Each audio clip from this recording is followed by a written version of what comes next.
Welcome everybody to the regular meeting of the KMPUD board. It's Saturday, April 9th at 8 a.m. and we'll start off asking Pete to do the roll call. Sure. Rickard? Here. Smith? Here. Epstein? Here. Dornbrook here, and O'Grady. O'Grady here. All right. Okay, Michael, do you have any announcements? Yeah, once again, welcome to the Crooked Meadows Public Facility District regular board meeting. This meeting is being fed live over the internet, and the public can view this meeting by going to KMPUD.com and following the appropriate link.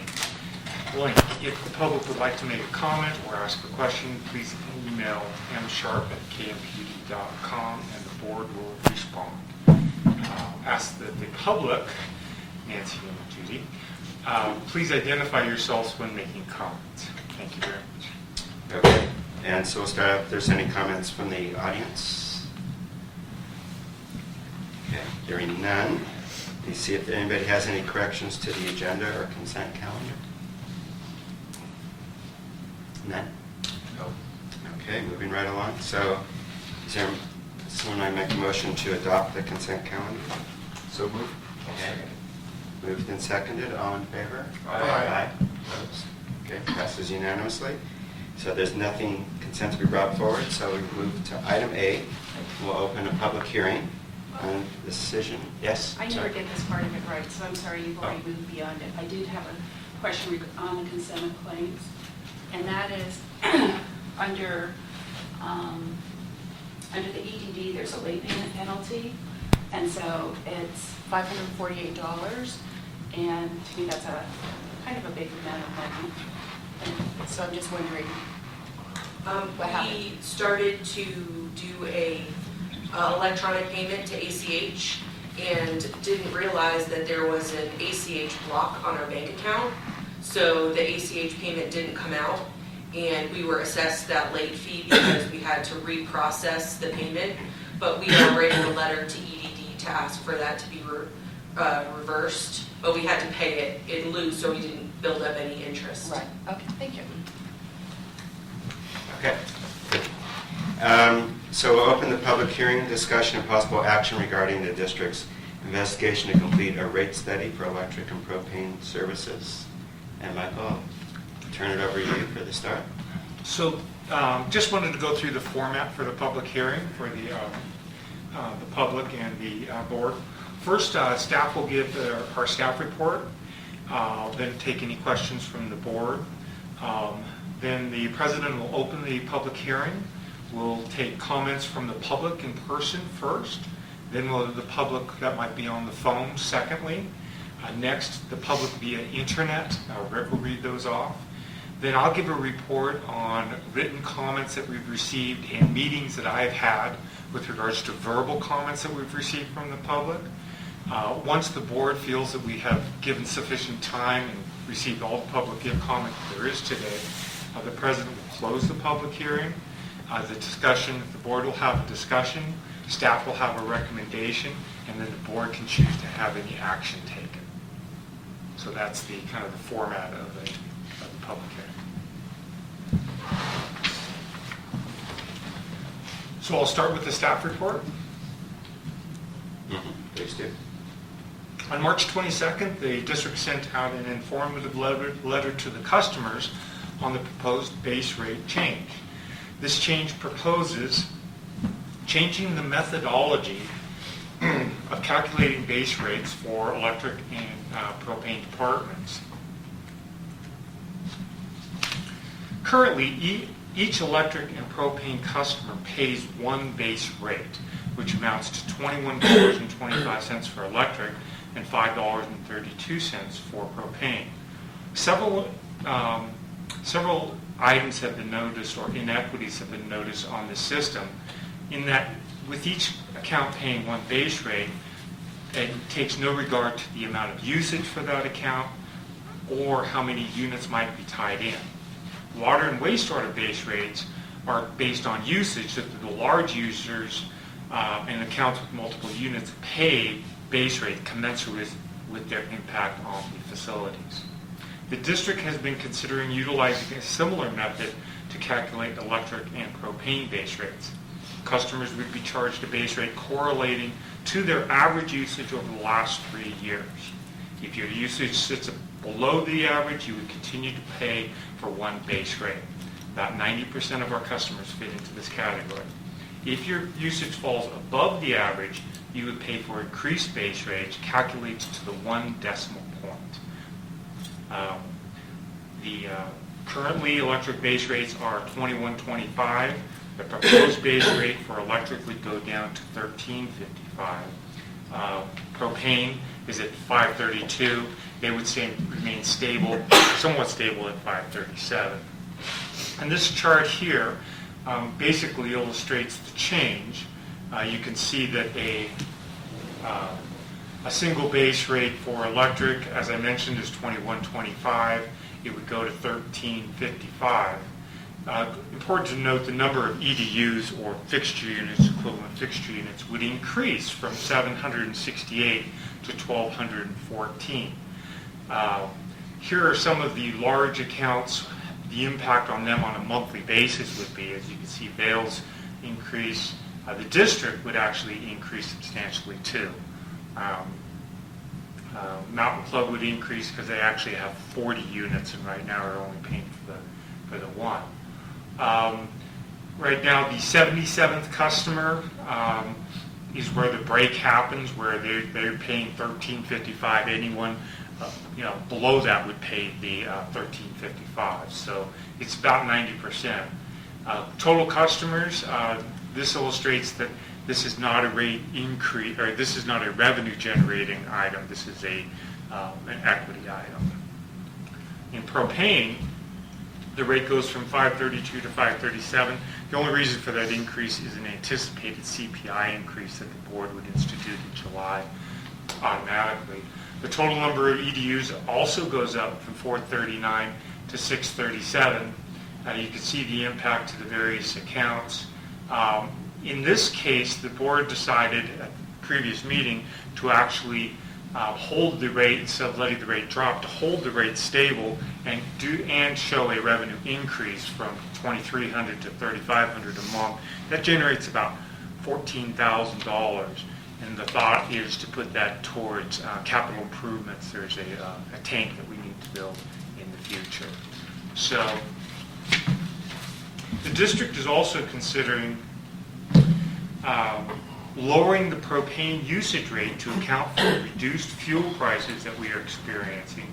Propane rates would be reduced from their current 7.61 cents per cubic foot to 6.45 cents per cubic foot to allow for this cost savings. The district is also considering lowering the electric usage rate from the 0.683 cents per kilowatt hour to a straight 0.67 cents per kilowatt hour. The proposed district budget for 2017 through 21 has the electric usage rate lowered by 1 cent per kilowatt hour each year for the next 5 years. It's important that these changes in the rates would happen simultaneously. So if the board decided to continue with this, these rate decreases, they don't get approved in the budget, they get approved by an ordinance which the board would approve at a subsequent board meeting. So it's a package. It's the base rates and the lowering of the usage rates for electric and propane. This public hearing is to accept public input and for the board to decide if it wants to continue the process. And with that, that's the staff report. Okay. Thank you, Michael. So let me open up next for board discussion, comments. The Finance Committee discussed this at length over a number of meetings, and I think generally thought it made sense. And, there are comments in the board package that a lot of small users who are very positive. Any other board comments? Okay, so we'll open up the public hearing and get comments from the public. Start out with anyone present who would like to provide a comment. That's it. So I'm curious whether there are any positive or negative impacts to employees who live in employee housing.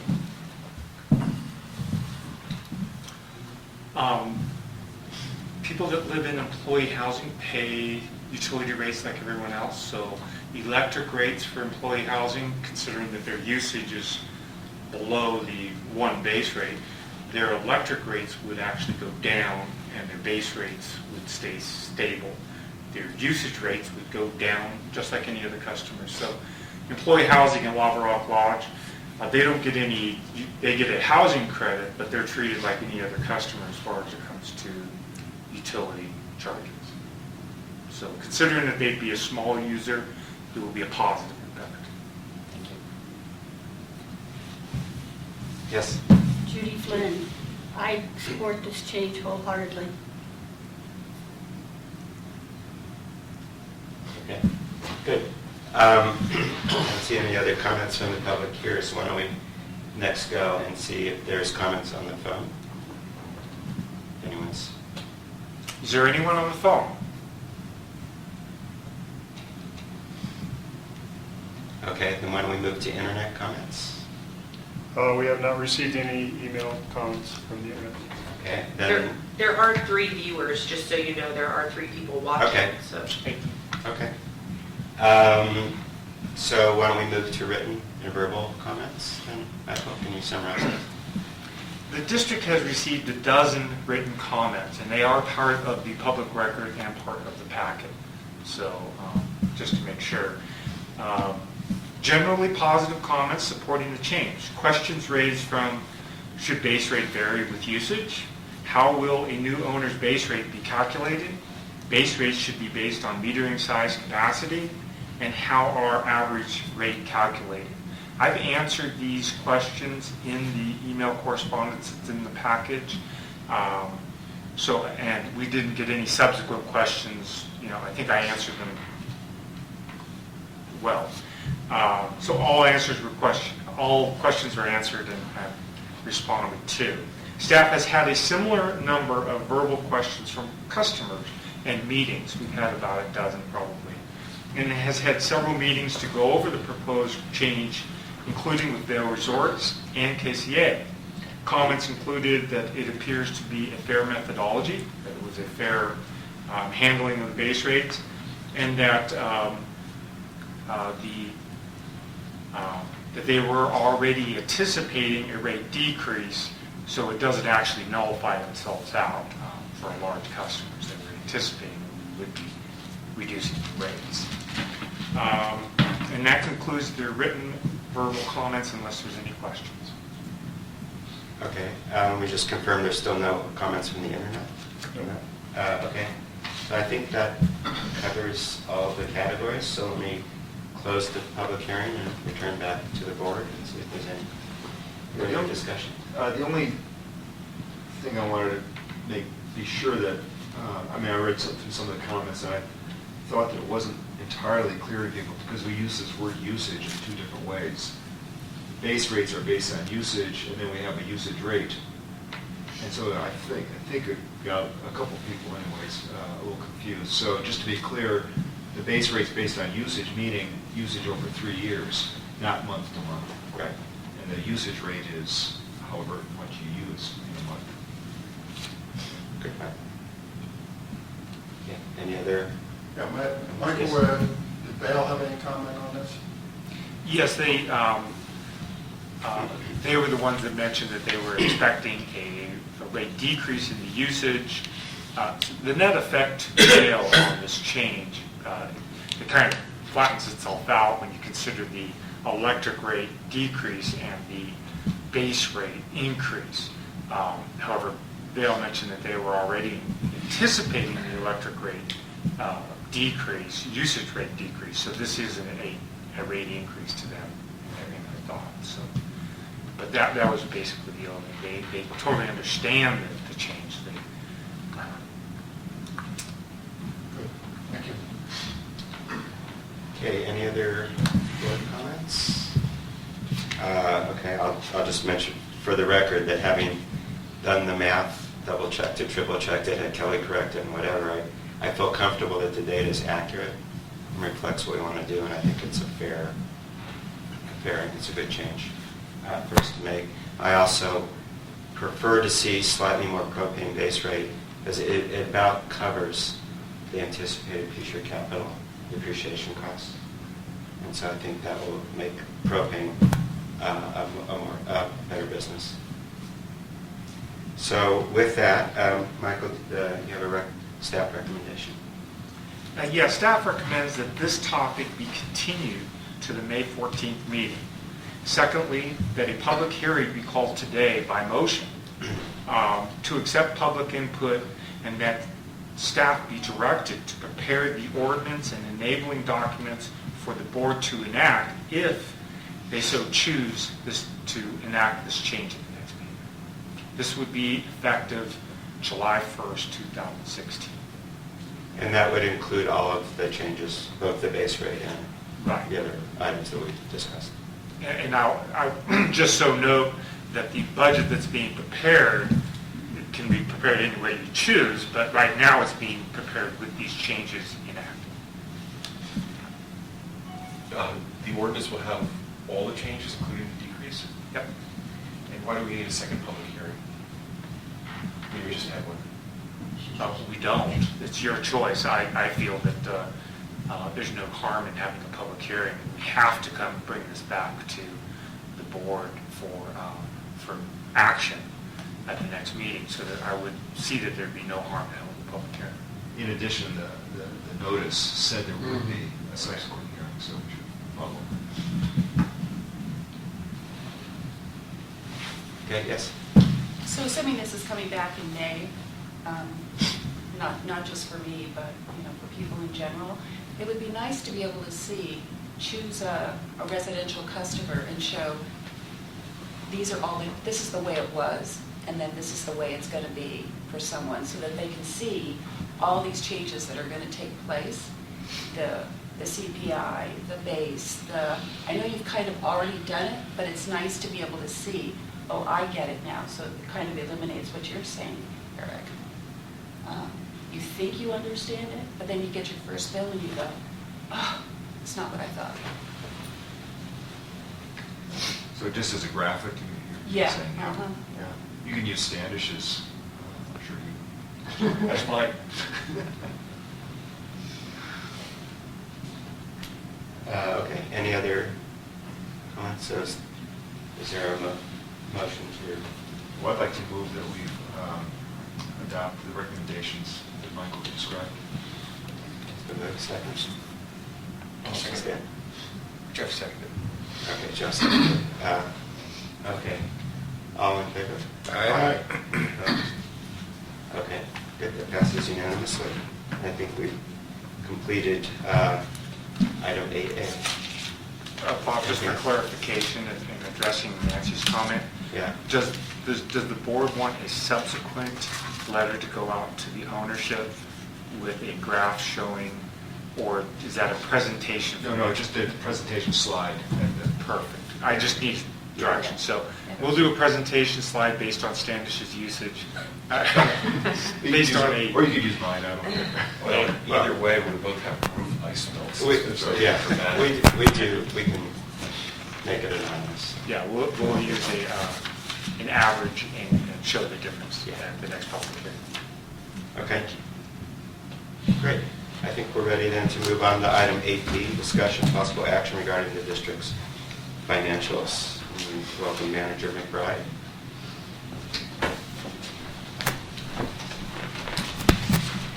Morning.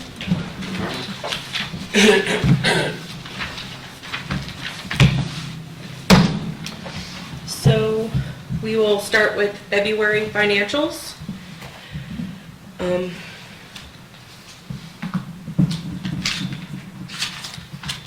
On the income statement, or I'm sorry, on the balance sheet, just a couple of notes regarding the, Interrupt you one second? sure. Can I turn off the phone? There's no one on it. Happy to. Okay. Oh, that's okay.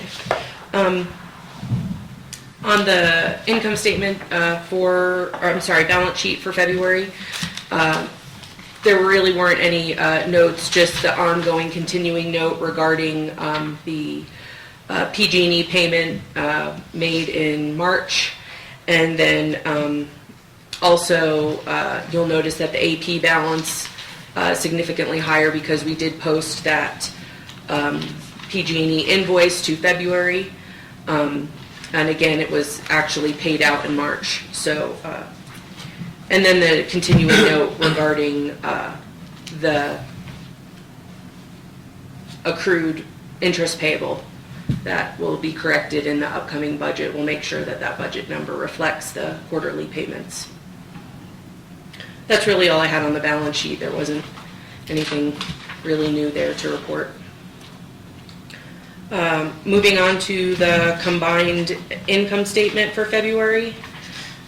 You'll notice that February revenues are up slightly from budget, and this is mainly due to commercial revenues. Year-to-date revenues are up by $266,000 from budget. You'll also notice that we do have the continued savings in cost of goods sold, and this is due to the low cost of propane continuing, and the prices are continuing to drop. For March, we were down to around 60 cents a gallon again, so they're on the way back down again. I think the highest they got up to was just over $1.06 per gallon this year, so, but they are now back on the drop. So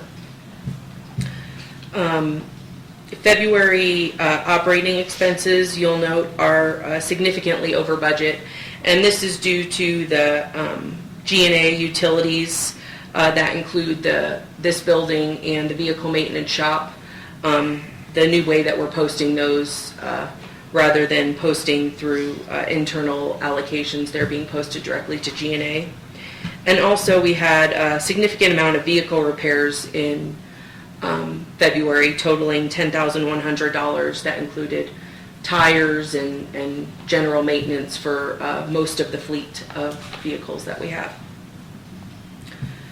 You'll notice that February depreciation is over budget. As I had mentioned, we are going through our fixed assets in the electric department with Bob Benson, and this was an adjustment to the fixed asset depreciation, and with ongoing breakout of our Out Valley project, I would expect there to be additional adjustments going forward, and we won't be seeing that savings that we were seeing the first part of the year, that it'll be more on budget for the rest of the year. And like I said, I would expect there to be some adjustments with the breakout, because as it stands right now, they're in fixed assets as a big lump rather than being broke out by asset, and that's what Kim is working on now. So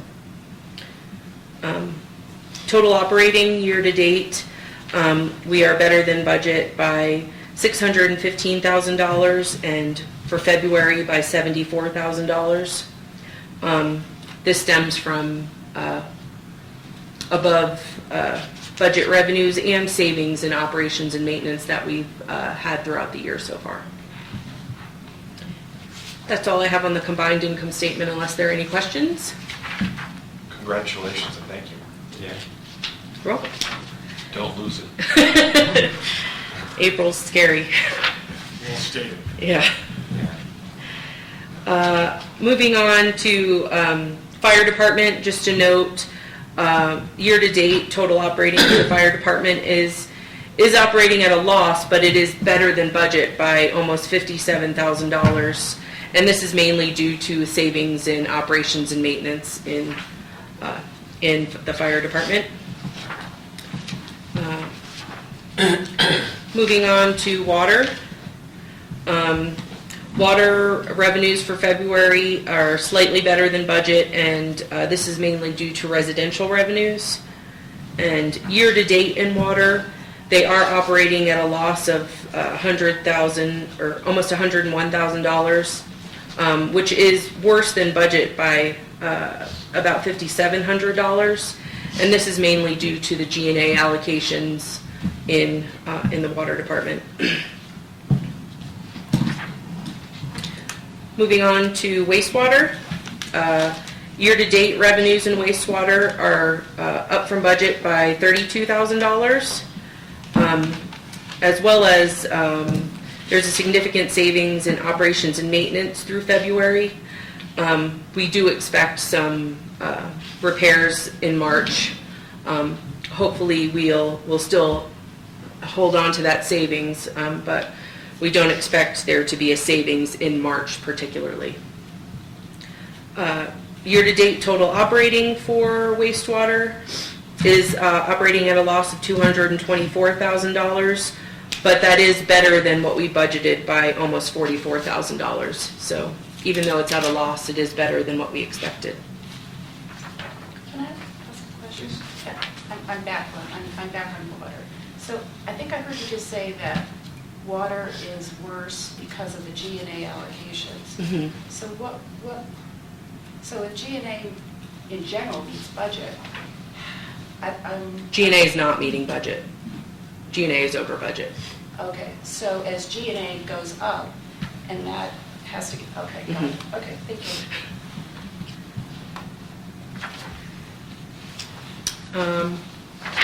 Moving on to the electric fund.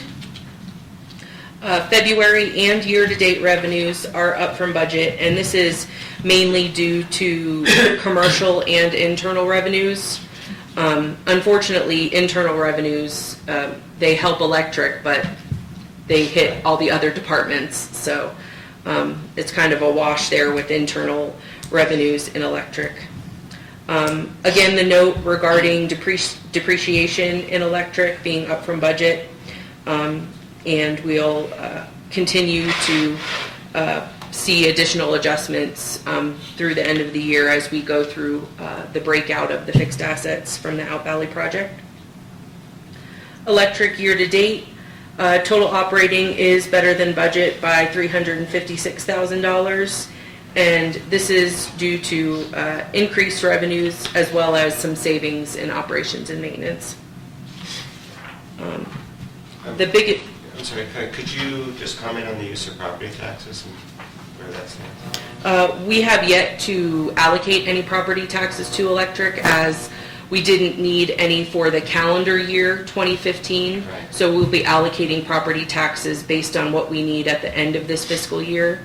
At this point, we're anticipating not allocating any additional property taxes, but we have to make that decision when we're closer to actuals, and Kim can put that, those numbers into our spreadsheet and see what our tier ratio is.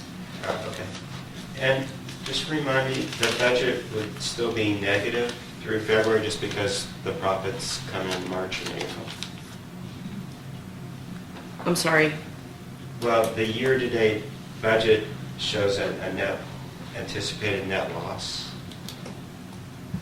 of 150, right? Yes. Okay. However, we're budgeting for 5% profit. So is that just because we haven't gotten the profits from March and April yet? And also because as far as the budget is concerned, I moved that budget number for property tax revenue to June. I So see. you'll see that, Okay. that switch in June, Right. Okay. as far as the budget goes. That's fine. Yeah. Just- I think the budget actually called for $300,000 to $600,000. Mhm. That's what I thought. Yeah. And I just moved that budget number to That's fine. June, so, Okay, how much? yeah. I think it might be $375,000. It's on one of our summary sheets Okay. in the packet. Okay, thank you. Yeah. And then a note on contribution revenues. We had there's a conflict between RUS reporting guidelines and GASB reporting guidelines. RUS guidelines state that the contributions for the TC Townhomes infrastructure could not be reported as revenue, whereas GASB says that it should be. So we spoke to Moss Adams about this and decided that we were going to go with RUS reporting guidelines for electric only. So this was reversed. Those contribution revenues is about $42,000. We will record that in our continuing property records, but that's a separate thing that's not in our actual financial statements. It's just part of our property records. And we made the decision to go with RUS guidelines because when and if we have a RUS audit, Yeah. we feel like it would be better to be to not have to explain as much when it comes time for the Russ audit, because I'm sure we'll have one eventually. Right. We are in communication with Moss Adams about this. Okay. One other item on electric is $375,000 in property tax allocation that was budgeted. That was budgeted, right? Also, just another quick note that I didn't mention in my annotations. You'll note that other revenue, the $38,710, the biggest portion of that is our revenue from our sale of the renewable energy credits. That was previously shown above the line. Per Russ guidelines, though, we had to move that down as a below-the-line revenue item. So the amount didn't change, just where it lived on the income statement changed, and I thought I should mention that. Moving on to snow removal. For February, you'll notice we did have savings in salaries and wages in February, and this is really just due to decreased storm activity in February. We did get snow, just not as many storms as we had in the previous month, so we had some savings there. Another note, year-to-date total operating for for snow removal is better than budget by almost $11,000. And a note there, we have a lot of piecework in snow removal this year that wasn't budgeted for. The Towers back lot, some work at Timber Ridge for removing their snow, the roof shed. So that's helped snow removal this year with just a lot of little jobs on the side that we didn't budget for. I'm just curious on that matter. I know that our contracts with the HOAs say that if we don't spend as much as we thought, that it would go back to them if they renew their contract next time. But if we earn money through this piecework, does that go into that formula, or is that money, revenue that we keep? No, our contract with the associations are for the contracts with the associations. Okay, so it's just if we spend less on their association? Right. And we track that time.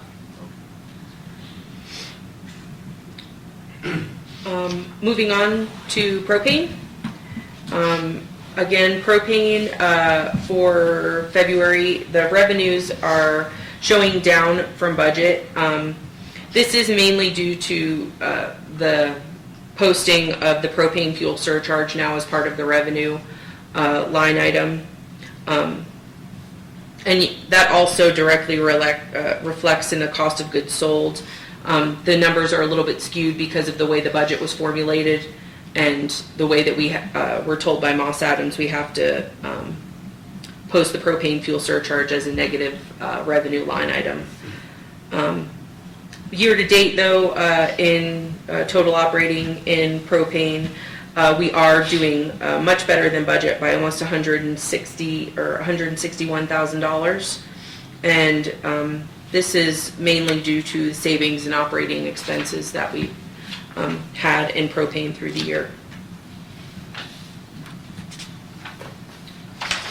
Moving on to solid waste. Again, we've had increased expenses in solid waste this year due to the occupancy on the mountain, as well as some extra labor spent in clearing off dumpsters and things like that. And with solid waste being a fixed cost item, there's really not a way to increase our revenue in solid waste unless we did a rate increase. So, year-to-date operating is operating at a loss of $20,000, which is about $14,000 worse than budget, directly related to those increased expenses. Is there a question? Okay. I just would like to compliment the staff on their willingness to use Moss Adams as a resource. It's nice to be able to work with your auditor sooner than later, because to me, it just saves so much time and effort later on, so kudos to you all for doing that. And kudos to Moss Adams for being so willing to answer my questions on a regular basis. So they're good. They're a good firm. I definitely like working with them. A quick note: February EBITDA is pretty self-explanatory. For February, we did better than budget by $87,000, and year to date, we're up $388,000. Moving on to the March preliminary income statement. March revenues are down from budget, and again, this is a combination of the propane fuel surcharge, but also our kilowatt hours for electric were down from budget by 18,000 kilowatt hours, or almost 18,500. So this is why we are down in operating revenues for February. Year to date, though, we are still better than budget by $215,000. And operating expenses, as you know, are an estimate for March. We can go on to a couple of. I have a question. Oh, sorry. I'm sorry. So as we look at the operations savings variance of 553 to 553, so are we anticipating that savings to continue? The variance, I'm on page, looks like 58, shows the variance of better than budget of 553, 553. So are we anticipating that's going to stay like that? Is it going to get better? Is it going to go down? I think it'd be more fair to go back to February since operating expenses here are just as per budget. Okay. So if you want my take on where we're going to stand, based on February's income statement, will we have a net income loss as we held? I think we're going to lose money we're going to lose ground to budget in April, and we'll hopefully hold ground in May and June. So how much we lose in April, we'll lose a substantial amount in April because the budget is, and I'll get into that in a little bit. So that's my 3 month looking ahead. April's going to be scary. May and June should come in a plan.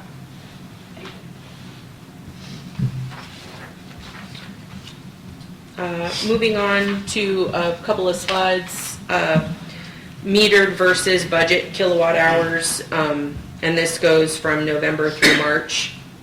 You can see that obviously November was our best month this year when compared to budget, at a variance of 228,000 kilowatt hours. And then through March, again, you can see that we have a loss compared to budget. But we've done better throughout the year, so the losses definitely don't totally negate all of the positive variance that we had through the year in November, January, and February. And the increases from last fiscal year are Right. dramatic. Obviously. And then the next slide, this is just a comparative of historical marches. You can see that 12, 13, and 14 were all over 800,000 kilowatt hours. We did not break 800,000 this year. We did do significantly better than last year, but not as good as 12, 13, and 14. And I would safe to say that a lot of that too has to do with our fixes and all of our metering as well. I think that does have an impact on the total metered for the month of March. Meaning we're over metering in prior years? I mean, obviously we're having to pay back Right. some people, so I think that definitely has a We have direct. to pay back more than we are Right. billing. Mm-hmm. And that's all I have on kilowatt hours. I'll move on to the cash waterfall unless there's These are any good questions. slides. Can you add them to the box folder? I don't think they're in the package, were they? Yeah. They're in the presentation in the box folder, aren't they? Yeah, I think we put those, yeah. Mhm. So they'll be in the.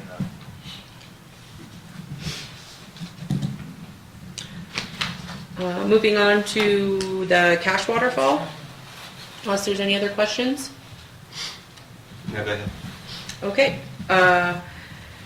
Total operating cash actuals for March, including the cushion of credit account, were at $2,899,000, which was better than budget by almost $478,000.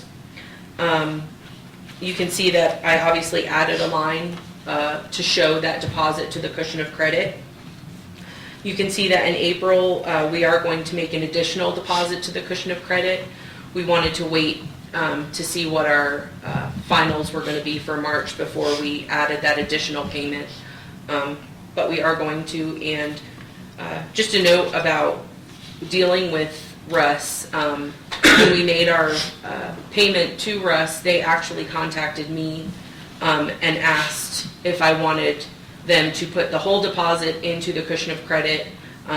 We made our payment to them on the 18th. Our quarterly payment wasn't due until the 31st, so at their suggestion, which I thought was awesome, they said, let's put it all in the cushion of credit, let you earn some interest on it, and we'll make the payment for you on the 31st. So they're easy to work with. It was very easy to make the deposit. You just wire the money and send them an email. So it's been good working with them. I didn't expect it to be that easy, and it was. So. Yeah, well, this is my new favorite place to store cash. As far as I'm concerned, we should put everything, as much as we can in there, and I'll even send you some of my cash. Yeah, 5% is nice. At the Finance Committee, we asked, for an estimate of what this would save us. And Alan's estimate, he thought it up. Alan Sapp, he said, look, I think it's about $1.8 million at 5%, so it's $90,000 savings. And that's great. We could use $90,000 savings every day of the week. Mm-hmm. So that's over a penny Right. in terms of rates. Just to comment, this is just one of the many examples of a community volunteer, once again helping the district. Alan Sapp coming up with the idea of placing these funds into the interest and debt service into a cushion of credit account earning 5% interest. So the Finance Committee was nice enough to give Alan a gift certificate to Stonefly, thanking him for his contribution. So. Although it needs to be said that Standish had a better idea. I wanted to give him a cushion that said credit.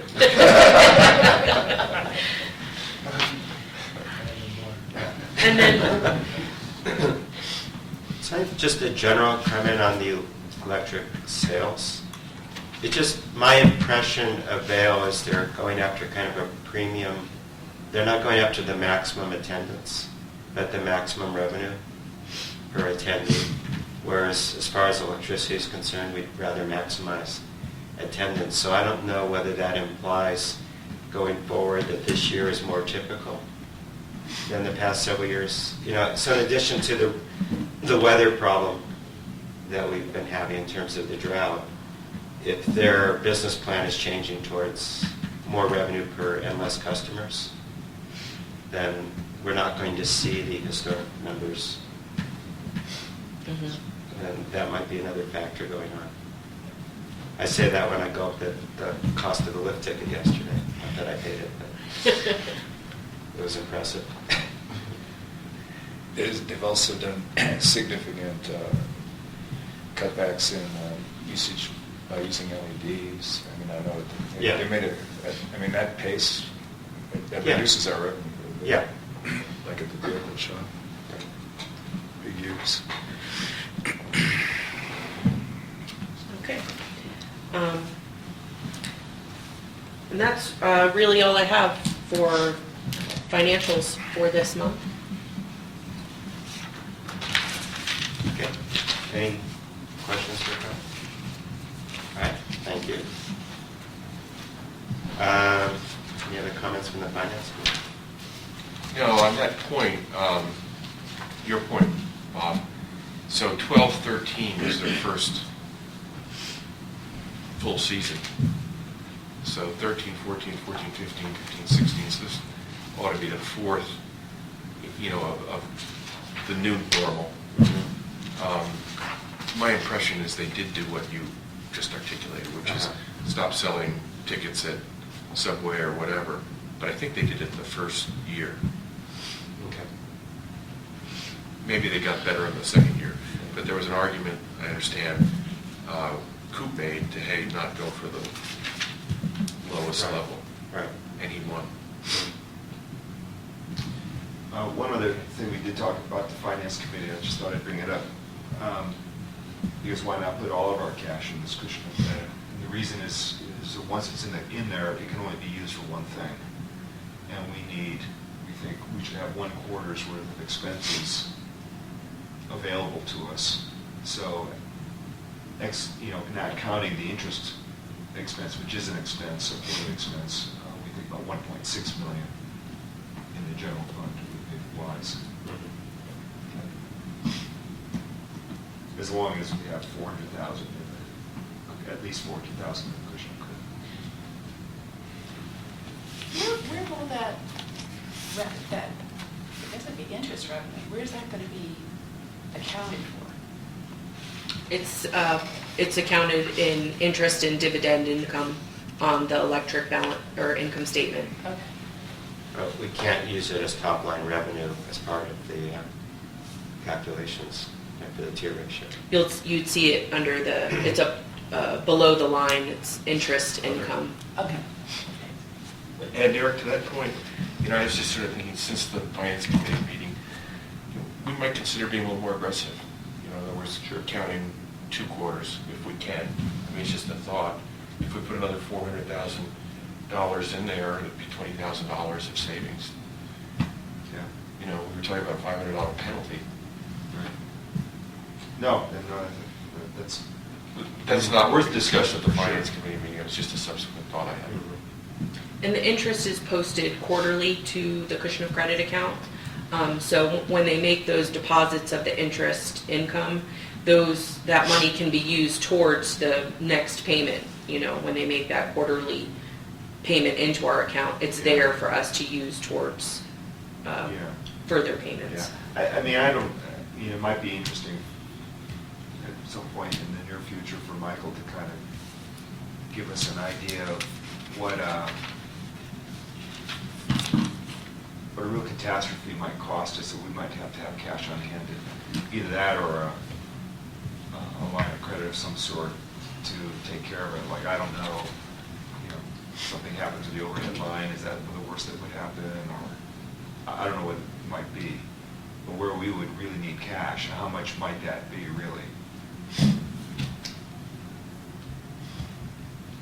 Yeah, considering that we don't have insurance on some of the Valley infrastructure,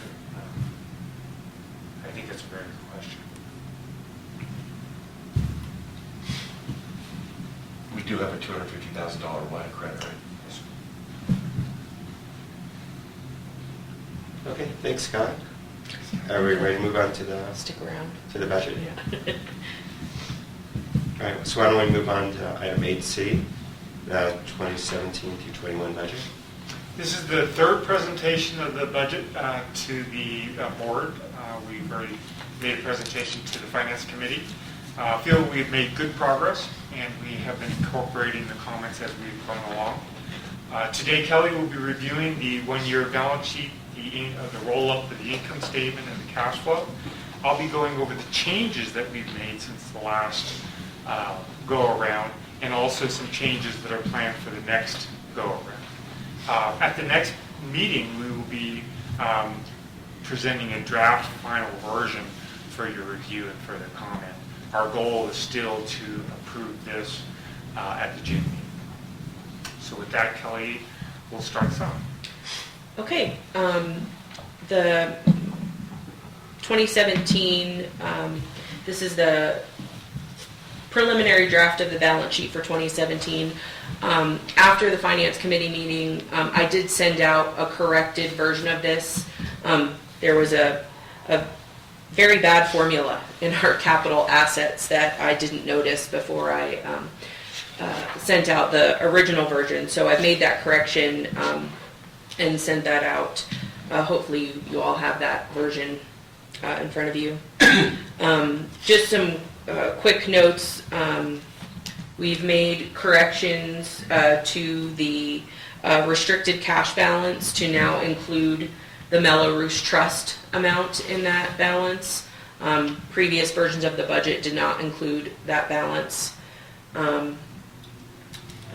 Note regarding accounts receivable, this does include customer AR as well as property tax AR. It is a net of what we expect to receive. And then again, I made the corrections to the capital asset lines. And then also have made corrections to our unamortized debt expense line to reflect the actual increase in that throughout the year. So these corrections that Kelly are talking about are corrections from the previous budget that we've seen and that we've lived with throughout the year, and we're just cleaning up this version. Moving down, accounts payable is, the balance there is 30% of the current month's expenses. You'll note that I've made corrections to the accrued interest payable on this balance sheet, reflecting the quarterly payments. Also, current portion of long-term debt, we will be looking into correcting that balance. It was brought up at the Finance Committee meeting that this should be a rolling 12 months rather than just the current year's expected payments. And then also the cushion of credit account is located under the non-current liabilities section as a credit to our long-term debt. And this is per Russ guidelines that we have to keep that in that account, in that section of the balance sheet. And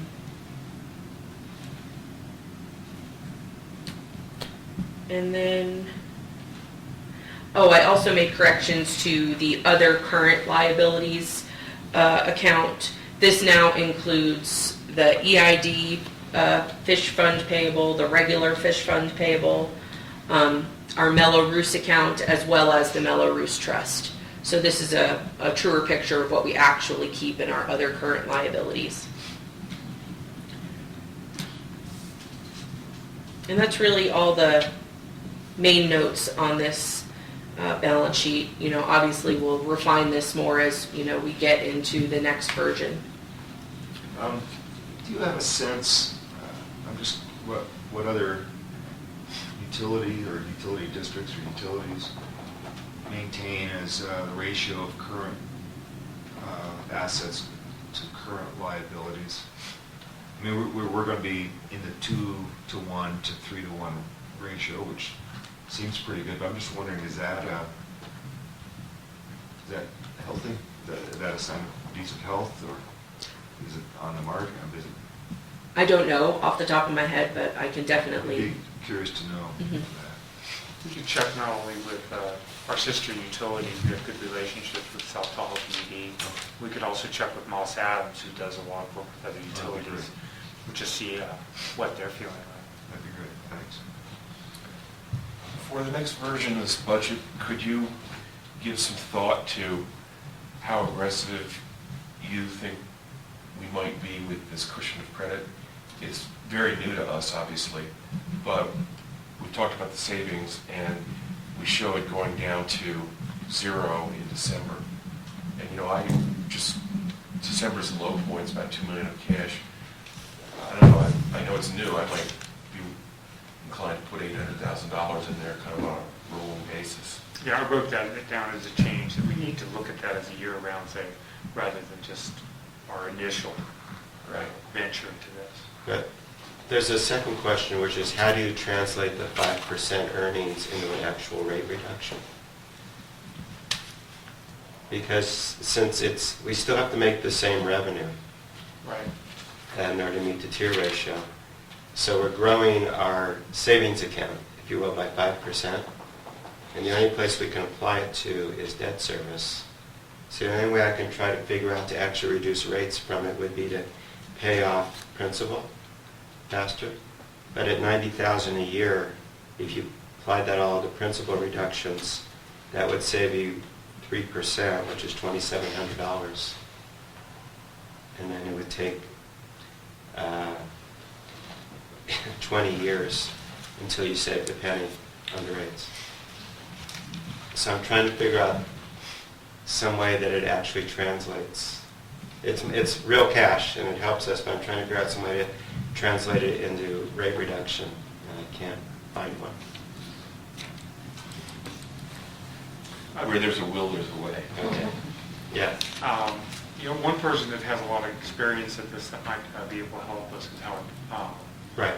So I would ask Howard. He would be. So in addition to looking at how much we can put in, Yeah, Howard has used this. I mean, he's Yeah, recommended the right. use of this account. I agree. Maybe other entities have asked the same question that you're asking. right.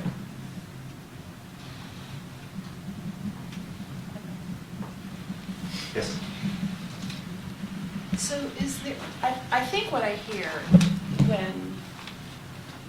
we went through this presentation is that there might be some accounts that aren't reflected on here. There weren't in the previous versions of the budget. Okay, so if we all walked out of here today, somebody could go to this and go, oh yeah, I get it, it's all there, and there would be they wouldn't open up a drawer and go, oh, but nobody told us about this. We're Good or hoping that bad? we got it all. So, Yeah. Okay. Yeah. So those corrections that Kelly are making are we opened the drawer during this year and found those, Okay. and we're correcting those. Okay, got it, thank you.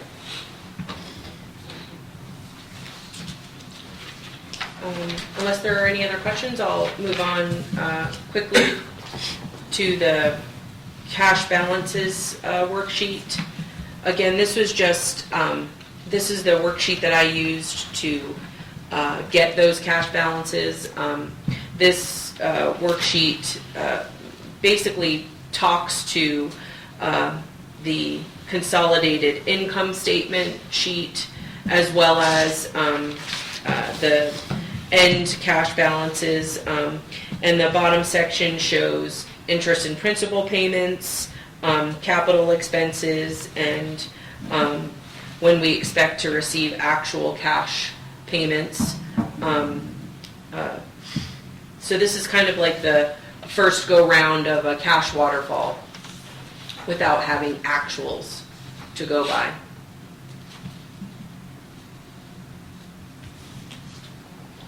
And we are going to do some reconciliation between our consolidated income statement and this worksheet. It was brought up at the Finance Committee meeting that the revenues in excess of expenses without depreciation on our consolidated income statement was 1.865, and I needed to do some reconciliation between what our cash balance was, the change in our cash balance as compared to what we expect our revenues in excess of depreciation to be throughout the year. So that is the next step of this process, is to reconcile those amounts to make sure that I'm not overestimating on AR or underestimating for that matter, and really hone in the details. As it stands, what does this say to you, or what message should we take away from this sheet? The cash balances sheet, Yeah. I think it definitely shows that we're keeping our reserve at where we want it to be. We don't expect to lose money per se.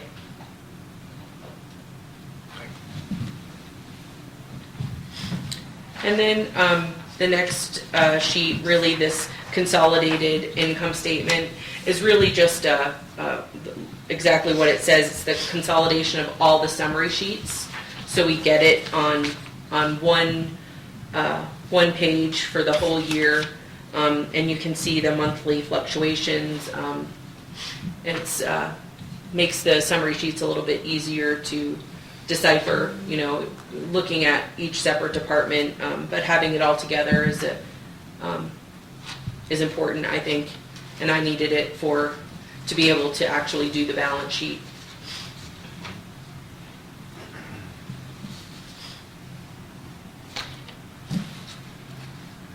And that's really all I have on those new sheets that we've created. Okay. Spanish, do you want to add anything to the front? I think we feel that we're in a good position for this time of year, and that staff is making good progress, and that we're finding less checks in the drawer than prior years. And we hope that all the checks are taken out of the drawer and put in the bank this year. Yeah, I think it's really a great job. Really nice job. Thank you. I agree. Okay, anything else on budget? Yeah, I'll go through the second part of the budget. Okay. So we have several changes that we've made to the summary sheets and the assumptions that I just wanted to go over. One is that we've reflected rates to reflect the possible change to rates that we discussed in our previous meeting. We've updated our property tax allocation budget to include this year, which helps with our cash balances for the following year. We've updated the summary sheets to include actual revenues and expenses through February instead of just through January, so it's kind of a rolling.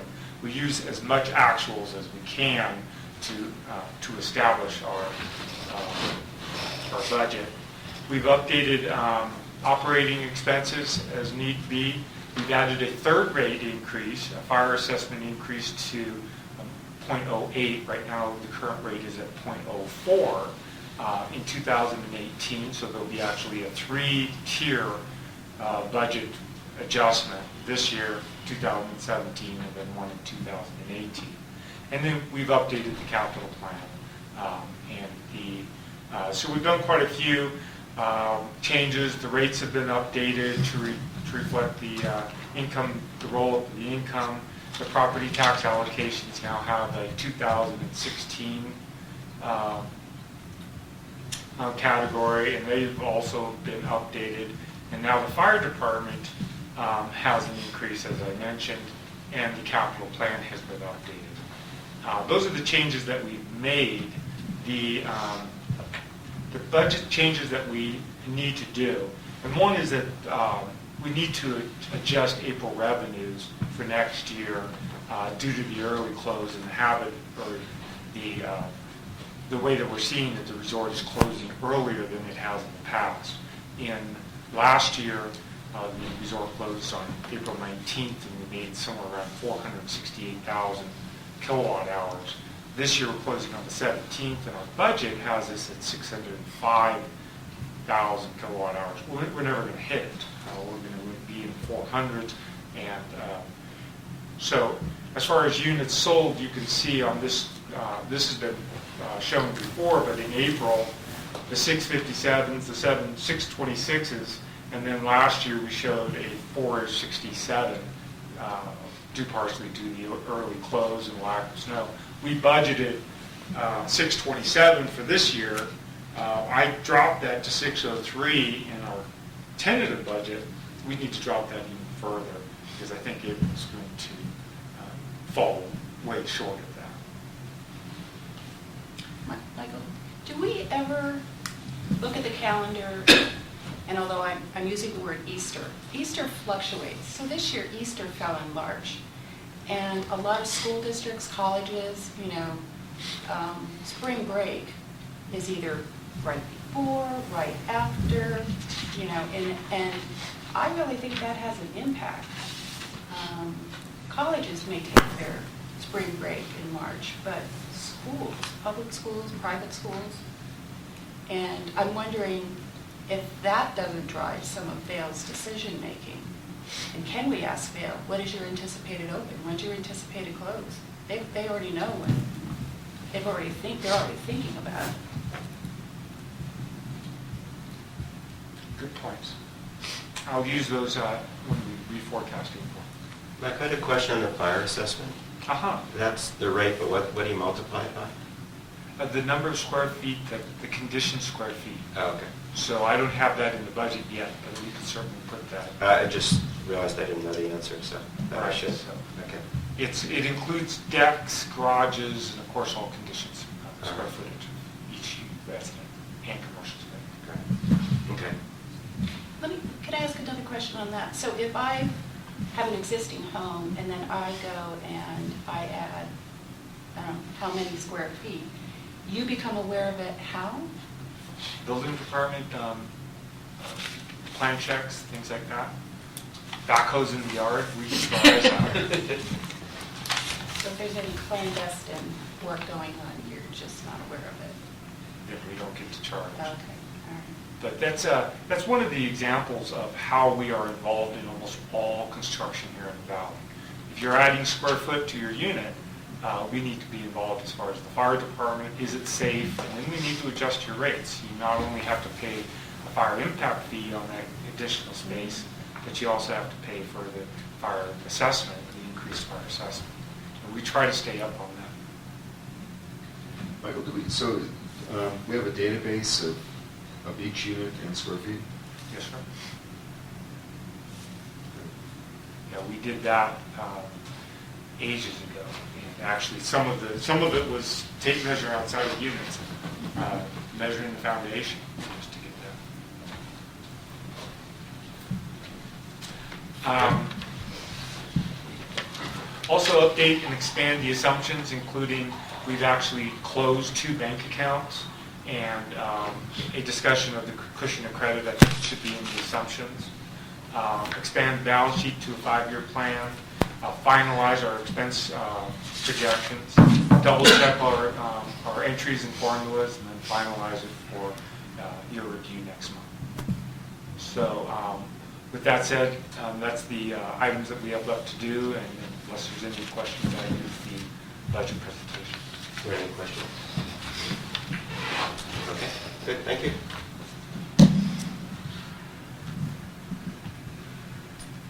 So we'll move on to presentation of possible action regarding proposals from Wired Solutions to improve the IT security. Wired Solutions came in and had a Cisco product that Cisco is offering to monitor our internet traffic for free. It was a free monitoring by Cisco, and they did this for 2 weeks. In this monitoring, they found that there was no malicious software being downloaded or uploaded. There was no hacking. There was no virus activity. So basically, we got a clean stamp of approval from this monitoring, which is a good thing. But Cisco did recommend that some upgrades happen to our network. This included upgrading our firewalls. Our current firewalls are older. And this is basically to prevent any of those things happening in the future, any hacking or viruses and things of that nature. With this recommendation from Cisco, Wired Solutions came up with 3 different proposals for what we could do to increase the security and of our network. Basically, the 3 different proposals. One was just to re-up our current Sonic Wall service to include some additional securities. The second was a Cisco product. We would get all new firewalls, newer security, and newer protections. And then the third was a Cisco cloud product, which we get all new equipment, all new firewalls, but it also includes a cloud management of these specific firewalls. It makes it much easier to manage the firewalls from this cloud-based system. And we thought that it would be best to go with this Cisco Meraki product due to the fact that it's so much easier to manage. And then not only would that give us better firewalls, it also will increase the Wi-Fi speed throughout the building by adding antennas not only in this building or in this room, but also in the office to get a better Wi-Fi speed. Again, it will upgrade all of our firewalls to newer equipment and add security features like URL filtering, antivirus, to give us a safer online presence, because we are online quite a bit in the office. So that's why we, the third proposal for the Cisco Meraki Cloud is what we thought would be the best. And the prices weren't all that different for the three, and so we thought that Is the third proposal the one that's listed first? I think it's second. 1655 sales order? I'm Listed sorry. Second, rather. Second, 3379. yeah, 3379, sorry. Okay. Does installing such a system bring with it any annual fees or subscriptions that we have to then? It's a 3-year service, so the price of this includes 3 years of service. After 3 years, you re-up your service. And does this include Wire Solutions labor, or Yes. maybe I'll go first if that's okay. I'm happy to defer to Bob, who may know more than this. But first of all, when I read this, I thought it was all three, so that's $8,000. I'm happy to hear that it's a third of that. And so I'll tone down my cautious comments, having been the general manager of a small business the size of the PUD for the last 16 to 18 years. I live this every 3 years. And it's a standard pattern where Wired Solutions, where the service provider comes in and they recommend Cisco gear, okay? And it's industrial or commercial. And it usually breaks like ours is broken. And the general manager usually says, at home, I have a $50 Linksys thing and a happy wife. And a happy wife is almost as important as a happy chief financial officer when it comes to More so. internet speeds. So why not the $50 box as opposed to the $3,000 box? And so we've tried both, the Cisco stuff, which breaks every 3 years, and the Linksys box, which breaks every 3 years. And frankly, what we found 2 years ago when we moved offices is what I called the Apple tax when I had dinner with you a month ago, where instead of the $50 Linksys box, you pay $200 for an Apple speaker size Wi-Fi access point. And frankly, for the last 2 years, it's worked great. So what I'd like to suggest is I have a person in our office who is essentially a Kelly McBride, manages the service providers, to give him these three things and for you to get on the phone with him and just say, hey, what do you think? Because we, get this routine every 3 years and oscillate between the Cisco Meraki thing, which I think is overkill, to, what I call the Apple solution. And I do want to note that Wired Solutions, they just got all of these together. They really were not pushing for one or the other. Right. They were happy to re-up our Sonic Wall and just update the Wi-Fi speed in the building, which is the cheapest version. I was the one who thought that the management of these services with the cloud-based management was the easiest. I know that currently with our Sonic Wall firewalls, Sonic Wall is very hard to deal with. You're on hold for hours and hours and hours with them. So that was why I thought the cloud-based was the best solution at this point. If it's okay with you, I'd like to just Sure. give these to our person named Robert Place and maybe ask you to talk to him. Sure. My experience is that the Cisco stuff is always recommended by the service provider and breaks just as often as the Apple stuff. Actually, more frequently. and it's more complex to fix and manage and all that.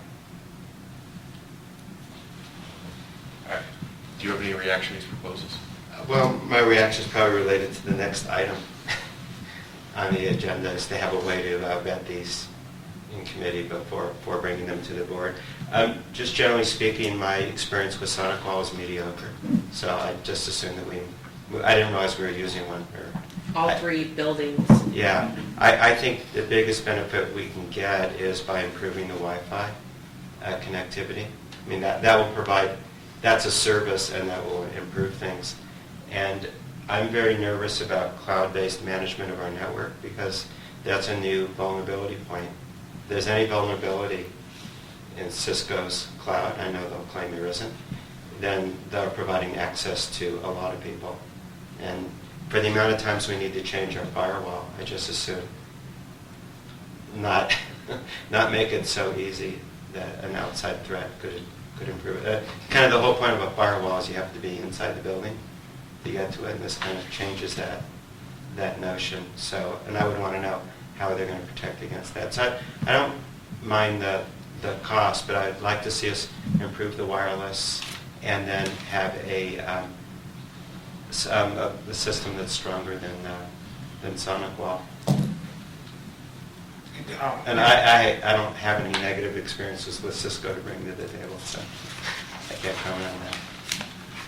So staff's impression, we have no issue on deferring on this and talking with Stanish's representative and with hopefully the future IT committee on this as well. But we will need to do something. Yeah, absolutely.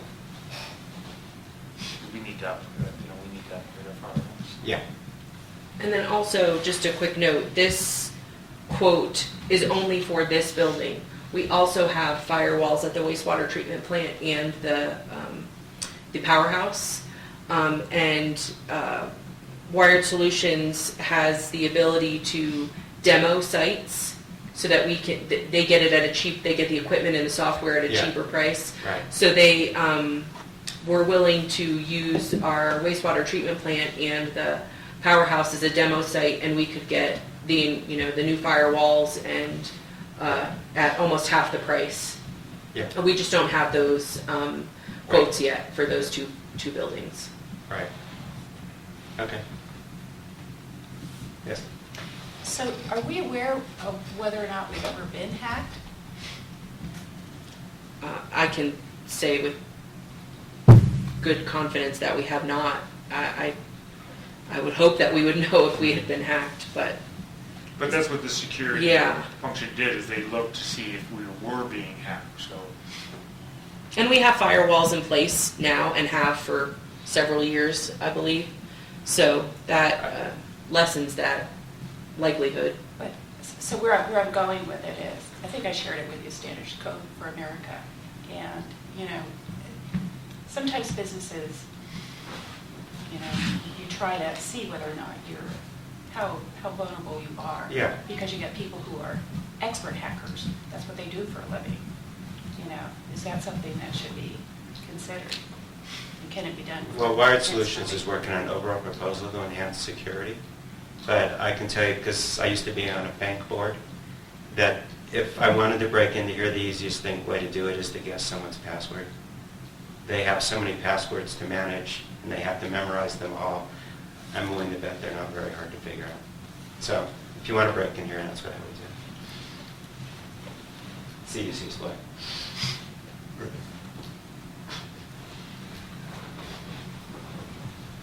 But improving the security, my first concern is that somebody doesn't have access to the control systems that operate the utilities. And then it's protection of customer data, and to make sure that those are separate, and those can be separated. Is your impression we have to upgrade the firewalls for the other two buildings too? Eventually. There's Sonic walls as well. Yeah, it's not And expensive. It's not what, It's not an expensive thing to do. not expensive or not inexpensive? Not expensive. Yeah. Well, I would sort of lean in the direction of maybe doing it all at once or, over the course of a couple of months, Mhm. meeting maybe one, see how it goes, and then do the others. So that would say, hey, how about a comprehensive proposal? Mhm. And if our direction is to protect, is to upgrade the firewall, then move in that direction.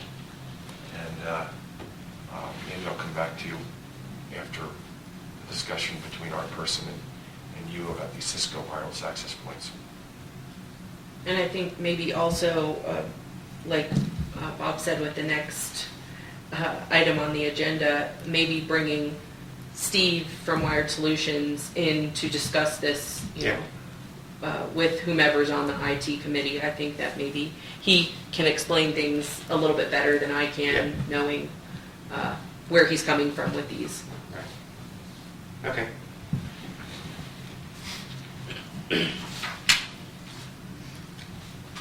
So in summary, we'll defer on D to the results of E. So why don't we move on to item E then? Possible action regarding forming a standing committee to look at IT for the district. Maybe we should have reversed these items.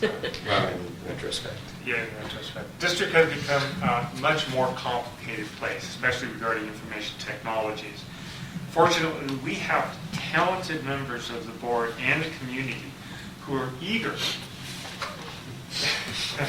to assist staff to chart a course through these difficult waters. Staff recommends that the formation of a new standing committee, Information Technologies, comprised of 2 board members and as many as 5 community members, along with staff members, Kelly McBride and General Manager Sharp, and possibly consultants such as Wired Solutions or any other consultants that we feel we need to bring in to look at this. If approved, staff will generate a charter and solicit community participation through the newsletter and the website. With that, I open up for a discussion. So I think the previous thing was used to illustrate the benefit of doing this. And in our community itself, there's a lot of venture capitalists that are in the IT industry, so I think we could draw on some, we could certainly look for resources and hopefully get them to help out. And I do think that given the activity you read about in the paper, I think making absolutely certain that we're as secure as we can be will save us some grief in the future. So that's why I recommend that we do this, even though I realize it comes with voluntary fees, or let's say service duty that I'm happy to perform. So Bob, Yeah. so I understand why the district goes out and, does are you interested, would you come? But are you just going to wait for that, or are you going to some of these experts? that No, are- once we post it, Oh, okay. we'll Okay. call people too. Okay, thank you.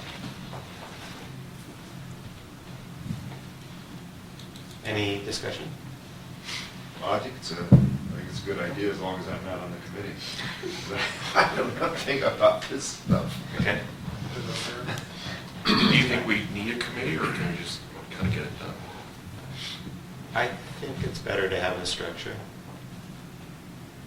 I do as well. I'd Right. like- I don't think we have to, That's great. yeah. I mean, would it be a standing committee? It would be an ongoing, and then Yeah. may not meet every month like the other committees, but. Right. I think we want to make sure we have an overall plan and then to be able to monitor it. Yeah. I've been, staff, I'm not going to speak for them, but I believe we've been very happy with Wired Solutions and their skill level. And to use them a little bit more, I think would be beneficial. And they seem ready and willing to participate more. Steve is always mentioning he's Yeah. happy to call in, and Yeah, I got emails from them last night Mhm. working on stuff. So. Well, I'm happy to see that their fees are built into these proposals too. mhm. Yeah, they're definitely, they're not out to make tons of money off us. They understand the limits of our budget and definitely make comments to that, when they made these proposals to us, that they understand the limits of our budgetary restrictions. Okay, so is there a motion to? Yeah, I'd like to move that we establish a standing IT committee consisting of 2 board members and up to 5 community Okay. and the appropriate staff. Okay, I'll second that. Do we want to define the board members as part of this? So I think we're asking myself and Standish. I thought it should be Peter and Eric. I did too, but apparently They never got great firewall that way. Where's the match? I want the hackers to pay for this wall. Right. That's a good point. All right, I'm happy to do it. okay, all in favor? Aye. Opposed? Okay, so that takes care of item E. Staff thanks the board for that motion. Okay, so we'll move on to item F, an update on PG&E and the switch station.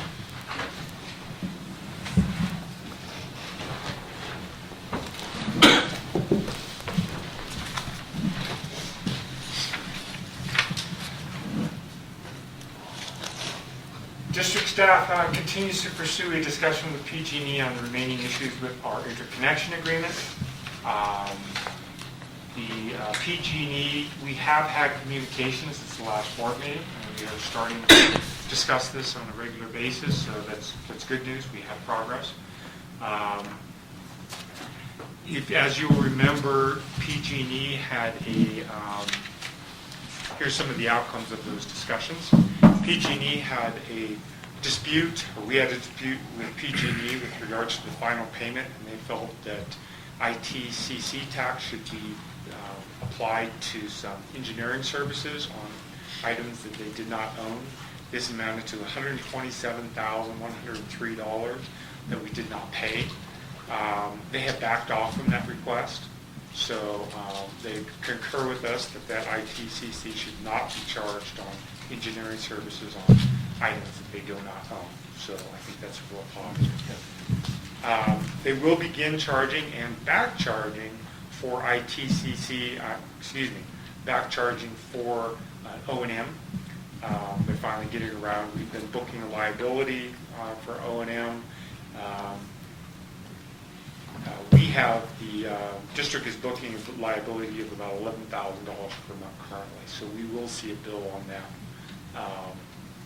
And we will have an issue with regard to that because we have 2 different figures. One is based on a depreciated value, and we'll get into that when we get more into the PG&E issue, but we will be seeing a bill on O&M within the next month or so, I guess. I had a concern that we had a delay in our switch station project. We submitted a proposal in October with regards to changing the structure of the IA, and we have gotten responses back that they're going to meet internally and formulate a counter proposal. I asked that our administrator write us a letter detailing that, and that there was a PG&E delay, so that milestones that are created through the IA that were not subject to any penalties or fines, and that we get additional time for the construction of the switch station. So just to cover us, I just wanted to get it in writing that, they're looking at this proposal, and we have it in writing that they're working on a counter proposal, and that their project manager has delayed all meetings and work on the switch station until this can get worked out. I offered to come down and explain our proposal in San Francisco at their leisure, to make sure that if they had any questions. I read through the proposal again, and yeah, they could have questions. It's a detailed document, and I had to refresh myself, and I wrote it. So I offered to come down and have a meeting with their staff or whoever they'd like to explain what our proposal is and start working with them.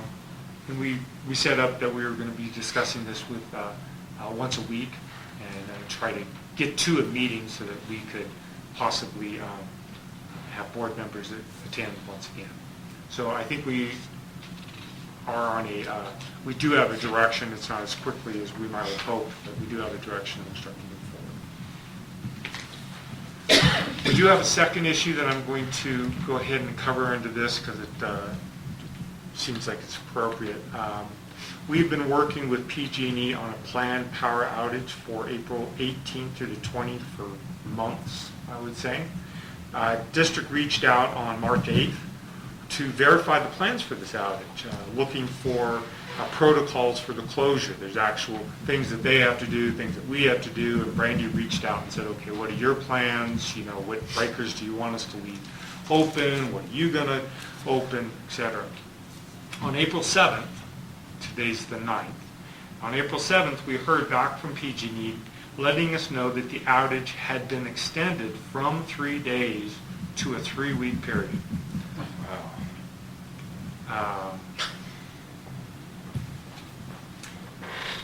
PG&E needs to drain and test Tiger Creek transformers and work on protective relays. This is less than 2-week notice for a 3-week outage. Due to the resort closing on the 17th, the timing is actually okay. If this was during a period that the resort was open or high demand, it would be a real struggle. But due to the resort closing, timing is okay. The length is the issue. Every minute we run those generators costs the district dollars of diesel.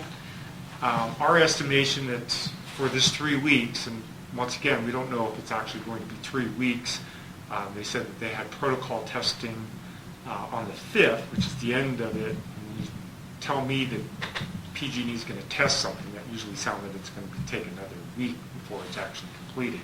But for the 3 weeks that they've estimated, it's going to be 18,700 gallons of diesel, which is almost $60,000 of diesel, 1,200 gallons of ammonia, $1,400 in cost, 3 sets of cat filters, increased powerhouse electric usage, probably $4,000 there, and staffing. Now, staffing isn't a true cost, but it is a shifting of costs. We're not getting things done that we should be. So it's going to cost the electric department $7,000 additional than what we had planned. And there'll be a cost to our hedge, because if you remember, we bought a hedge.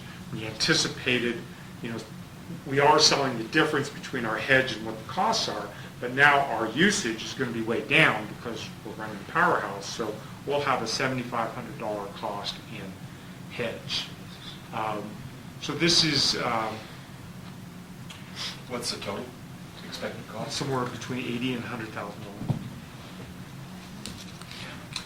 $100,000. We are anticipating running 2 shifts, days and swings, checking generators every 2 hours during the days.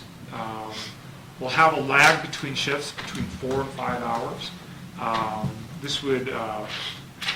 We'd run primarily the cats, but we'd also exercise the Volvos during day shifts.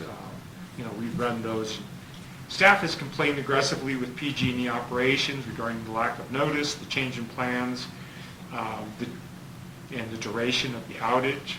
I think it's important that they realize the impact to the district and not just shut us down every time they want just because we have generators. They need to know that there's costs involved and that we're going to do everything in our power to minimize that outage. I've gotten a message back from our project administrator. We're expecting calls from the project manager and the Out Valley project manager and the administration. We have looked at the IA. It does require mutually agreeable planned outages. So at this point, this is not a mutually agreeable planned outage. We understand the need for the outage, but we'd like them to do everything in their power to shorten that down to a reasonable time and give us a notice. Let us know in advance, not 8 days. And with that, I open it up to questions. Well, I don't know, well, I have no idea what Dick Shanahan would say, but, I can understand a 3-day outage a couple times a year for maintenance, planned outages. But my suggestion would be to explore whether or not our costs here would go against the O&M costs that we owe PG&E.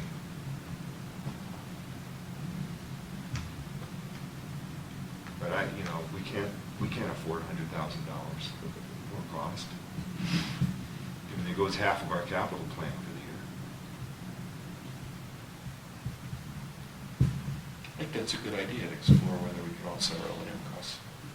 That's O&M. So it's our contribution to their O&M.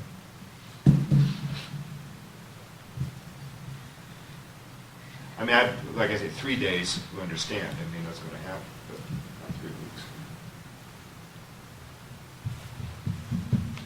weeks. The only other thing I would suggest is to find out whether there's any regulatory commission that resolves things like this for reasonableness. 'Cause, I don't think PG&E is afraid of Dick, but they're probably afraid of the PUC. I mean, what would they do if we didn't have generators? Just shut us off? Well, I don't think they would have signed the IA. I don't think they would have allowed a radio line to be connected without some sort of alternate. yeah. Out of curiosity, what are they doing for their customers at Bear River? I think they can back route 12 kV, and so they're not impacted. They did that during the outages that we've experienced already, standards, and they would be able to feed through the Salt Springs. So I don't think Salt Springs Hydro is impacted, so they can generate there and power up the hill to the campsites and et cetera. It's also April through May, that they're not going to have a lot. I don't know how much snow is down there right now, but I would anticipate there's not a lot of traffic. So they can generate 12 kV at Salt Springs. Do you know if they can do 110 or whatever our voltage is? Is it 115 kV? 110? We're at 34. 115 to TKM Green. Right. For us to be a customer of PG&E through Salt Springs, I certainly can ask that question, but it is a real, it would be a real question on how much power they could generate. And if we could actually see the problem is that they have a 12 kV line. We'd have to somehow try to connect to the 12 kV line, or they'd have Step to up the voltage. Well, I'm wondering if they can generate. What you're saying is Tiger Creek's going down, but Salt Springs will remain in operation. just for the customers on that side. That's what my understanding is, that there won't be an outage for their customers. But for that generation to hit Kirkwood is extremely complicated. There's no direct link between Salt Springs and Kirkwood. You'd have to actually tap into their line to tap into our line and create a junction to get power. And then we'd have to become a PG&E customer. Regulatory-wise, I don't think it ever happened, but I can certainly ask the question. I would ask the question, if there's 110 available at that line, the Tiger Creek to Salt Spring interconnection from Salt Spring, and whether we can tap into it on a temporary basis. It seems to me that would be, if it's possible, and it may not be possible, it's at least worth asking the question to save $80,000 to $100,000.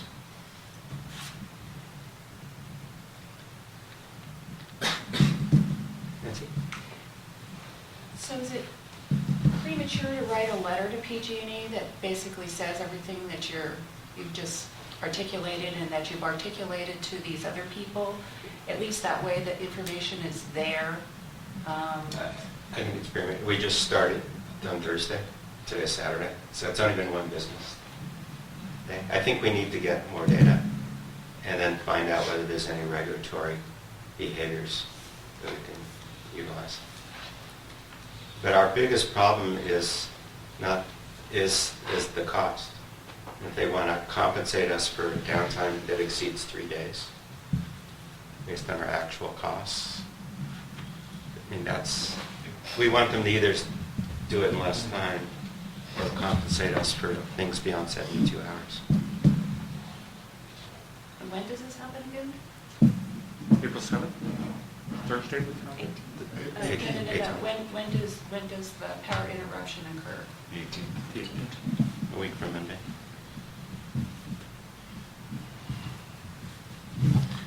Okay. Talk about tax day.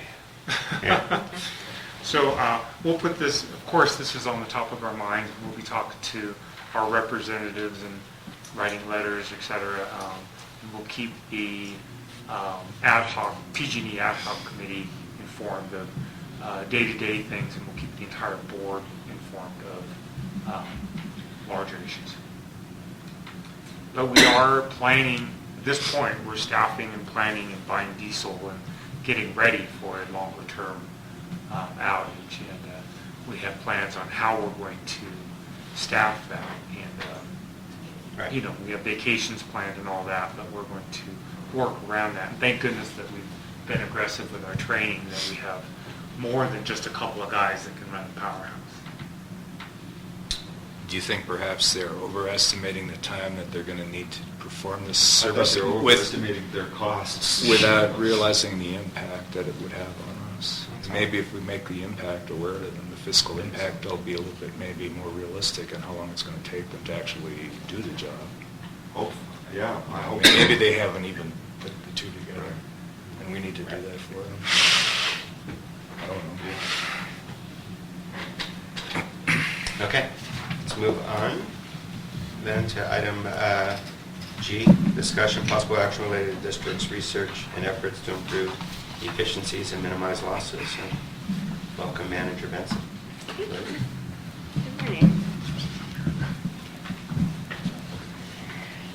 So this morning's performance reporting, we will start with propane. In propane for the month of March, we got deliveries into our tank of 2.69 million cubic feet, and we actually metered 2.7 million cubic feet, putting us at a slight negative loss for the month. This again is due to the timing of our manual meter reads and our ability to read the tank gauges accurately.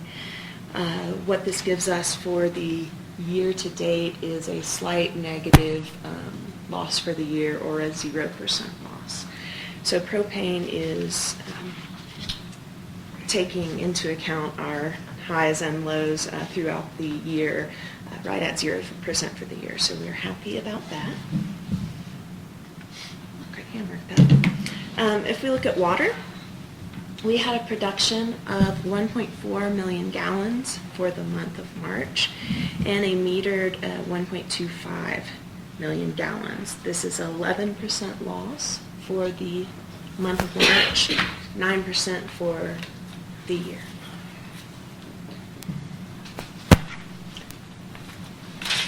And our goal for that one is what? Our goal for water is actually 16% for the year, so we are looking good in water as well. And what was our goal for propane? 2%. Okay, so we're very great. We're looking good in propane and water.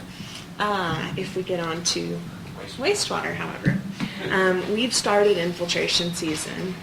I&I is happening right now with the snow melt, and at our plant we metered 3 million gallons of wastewater coming into the plant. In the valley, our meters registered 1.25 million. So that's a 58% loss in wastewater for the month of March. We expect this to continue through the snow melt season. What this says is that half of the water that we treated is snow melt, which brings me back to my point. We need to solve this problem. We've been postponing it for like 5 years. I mean, I think we should tabulate what that cost is, so we know how much money we're spending on this infiltration. I mean, we base it on what it costs to pump, and I don't think our irrigation rate corresponds to what it costs us to pump currently with the new electric charges. So I think it's getting to be significant, where we have to really deal with it this summer and not postpone it again.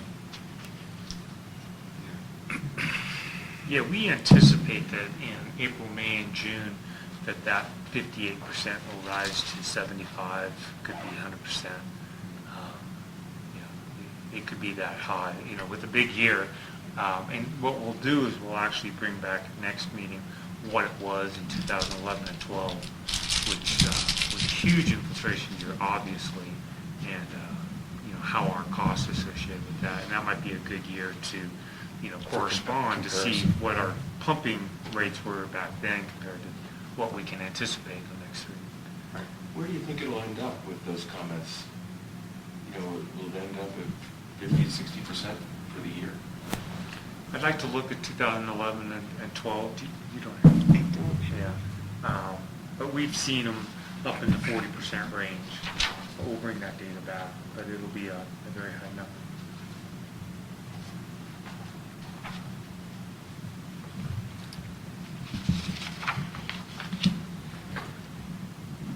And lastly, if we move on to electric, the month of March saw us producing 939,900 kilowatt hours. This was purchased off the grid. We metered 768,500 kilowatt hours. So our loss for the month of March was 18%, which is our goal for the year. If we look at year-to-dates, we're at 19%, so we are a little higher than we were hoping to be at this point. And I'd like to point out on this slide that for the month of March, our distribution system losses were 68,726 kilowatt hours. And with that, I would like to give a brief update to the board on what we've been doing this winter as far as checking our CT meters. We have purchased, as the board knows, a load recorder, which is a standalone metering installation that can be installed at our different locations. And we've checked 8 of our large CT meter installations this winter. Our initial test showed 3 bad meters, 4 good meters as classified as 5% or less loss, and 1 that's kind of in the middle. So these are the results here on the board of our load recorder test for the winter. We have the load recorder installed at Chair 7 right now, and we're hoping to get Chair 7 and at least 1 additional chairlift done before lifts close next weekend. To quantify these losses of the 3 bad meters, I took a look at that and estimated that this fiscal year to date, we've lost approximately 57,000 kilowatt hours on just those 3 bad meters, which is about $38,000, somewhere in that range. So what we're looking at to move forward and take care of these meters is an outside service this summer to evaluate these 3 meters at least and any other suspect meters that we're able to test and get on the bad list prior to July 1st. We are holding off for now on outside services for the lower loss meters. This 5 or 6% discrepancy, it can be explained because we have meters that have high multipliers on them. So our load recorder records 100 kilowatt hours. If our revenue meter has not clicked over to the next meter read, we could be missing several hundred kilowatt hours in that way. So we'd like to do an internal check on these lower percentage loss meters. But I just wanted to give the board an update that we have been actively working on this project. I know that we bring it up all the time, and we are hoping to get some problems fixed this summer. It's good news on the chairlifts. What do the meters cost for the top 3, and who pays for that? The meters themselves? If we have to replace them? We would replace, we own the meters. So if they went bad, we'd buy them. But it might not be the meter, it could be the CT, it could be the wiring as we've seen. So there could be quite a few different reasons, and that's why we'd like to work with a new electrical engineering firm, not Emerson, but Trimark that we've used in the past. And we've discussed this with the operations committee. My only other question is if they're coming out here, why wouldn't you have them do the middle two also? It's expensive. We might. We are expecting and possibly hoping to find some more real red flags and utilize their time on the worst ones we can find. I'll defer to the Operation and Capital Committee, but if you've got 5% losses and they're coming out here, we might get it fixed so we can move on to the water. Well, the goal is to fine tune the meters rather than replace them. That's the first question I asked, so we'll see where it goes. Other questions? So the service checks the meters, and so you don't have to have the snowmaking working to check the meter? Not for the outside service this summer. To do the internal load recorder check, we do, which is why we're trying to focus on seasonal uses first. Our summer plan, we hope to get an additional 12 done this summer before July 1st of year-round users. The large commercial usage. And then if we can ascertain that there's the 10 worst, and we can have them out here for a week, it's going to cost $15,000, but we'll get 10 worst meters checked and hopefully repaired and come away in a lot better shape. And then we can ascertain, where does that 10 sit us? Does it bring us down to the 3% range? Does it bring, do we need to do an additional week? And there's some rental of equipment and there's some costs involved with bringing these people out. So we'd like to do it as a condensed, do it a concentrated week so we get the most bang for our buck. Okay. And that concludes my Anything else? report for performance reporting. Okay. Thank you. We'll move on to item 8H, discussion and possible action regarding improvements needed to the district's distribution system. And I'll be taking the first part of this agenda item. Michael asked me to report to the board just an overview of what happens when the lights go out here, how staff reacts.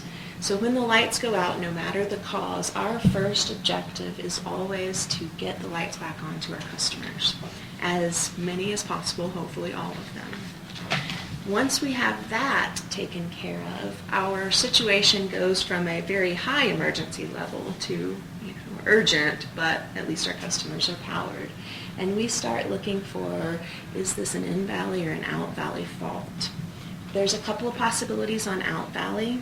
There's what we call an out-valley transient fault, which is just an instantaneous fault that clears itself. A lightning strike, high winds that make the wires touch each other, but something that immediately clears. We don't have to do anything. The lights come back on.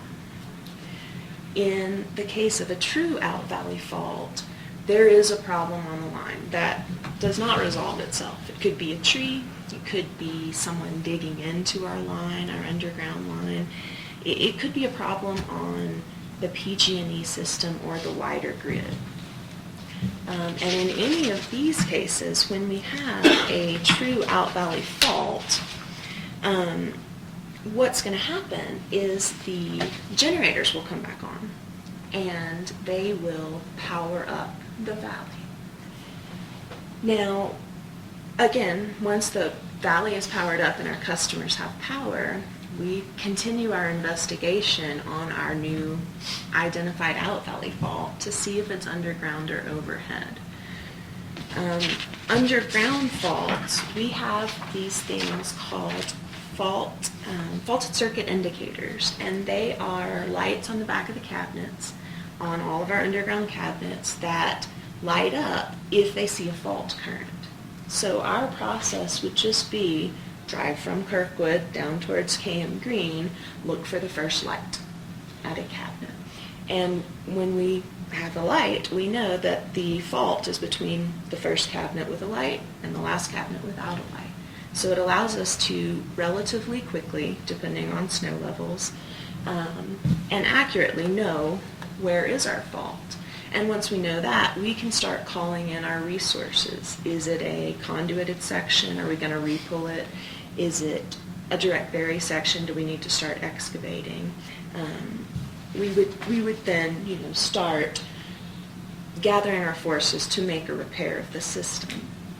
If we get all the way to the transition to overhead, the last cabinet prior to the pole has these same indicator lights. If we get there and there are no lights lit, it must be overhead or back, at which point we start a visual inspection of the line.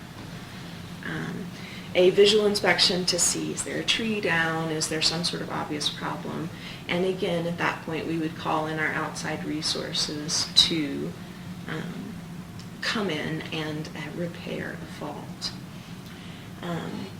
The other alternative, if it is not an out-valley fault, is a distribution fault. And while on the out-valley line, we have the redundancy that our powerhouse is on and our customers are lit, the distribution system is a different story. So distribution system fault. I guess the first item is, the good news is that we have actually experienced all these faults. So we've experienced transient faults, we've experienced out-valley overhead line fault. We haven't had an out-valley underground fault yet, but we've had a distribution fault. So we've had experience at all of these faults, and we just wanted to bring you once again up to speed on what happens if there's a fault and pinpoint where our pinch point is. And as you could probably tell, our pinch point is in this valley of distribution. Now we have a ground fault in our distribution fault, and hopefully it's isolated to one of our three circuits. We've got lifts, commercial, and residential. So hopefully two of those are closed and 2/3 of our customers have power. But now we have an entire branch of our circuitry down, and we don't know where the power is at. I mean, we've literally gone around and looked at porch lights to see who has power and who doesn't. That's how, we don't have ground fault indicators in our transformers. There's none of this fancy stuff that we have in the out valley in the distribution system. What we do is we actually dig up. Our practice is to dig up transformers at strategic locations. We half the system in half, and we go to the midway point of the residential system. We dig up the transformer, and we use hot sticks, because everything looks hot. You don't know if it's hot or not. We use hot sticks, and we actually ground off the three lines, putting them on metal bars, and then we try to turn it back on. So we use the powerhouse as a breaker, and we try to turn back on the power. And if it holds, great. It's past that line, or it's before that line. If it doesn't hold up, we're going to have to go further along on the line to see where that break is. So I guess if it holds, then we know that the break is further along. If it doesn't hold, we know that it's towards the powerhouse.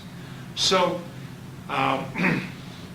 if this sounds kind of rudimentary, or it is. It's not the greatest way to find a fault, but that's our best technology at the point.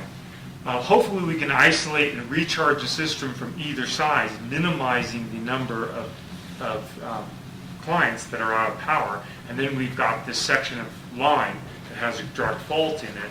And then at that point we need to try to determine, unless there's a backhoe on top of it, where that line is actually faulted out.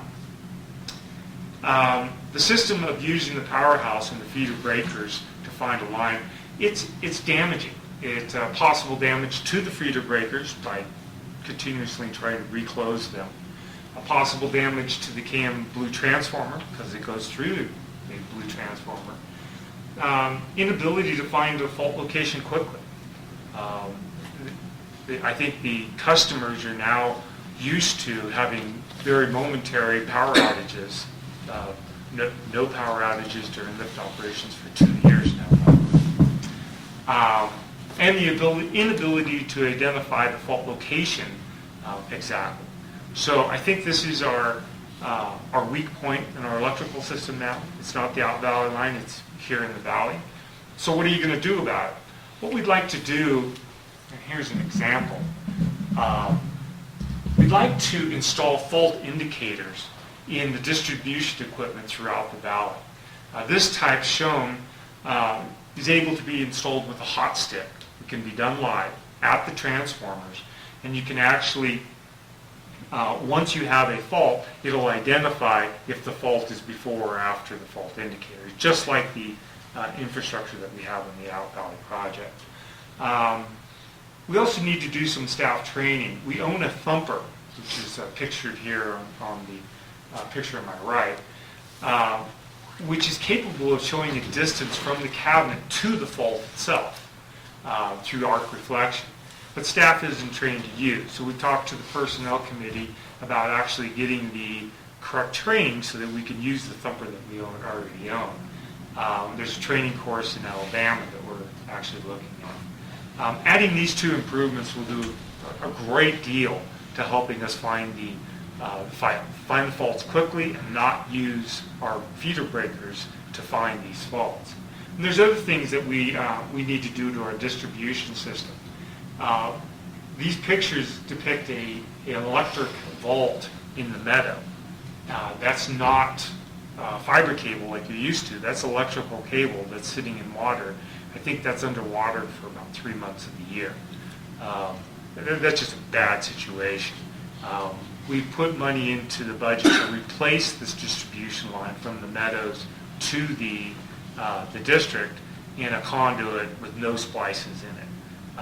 That's their first thought. We're looking at other options as possibly backfeeding or feeding in another direction, but we need to get away from any electrical splices that have water intrusion on a continuous basis. As you know, we've been looking at replacing the Chair 10 transformer, completing work on the Caples Lake spill containment. I think we found a good alternative there. Meter certification project. And all of these add up to things that we put into the capital plan for improvements to the electrical system to enhance our reliability and our reaction if we have a ground fault. And as you all know, April is ground fault season, so we thought this was an opportune time to bring you up to date. So with that, I open it up for discussion. Okay, that was really good. Questions?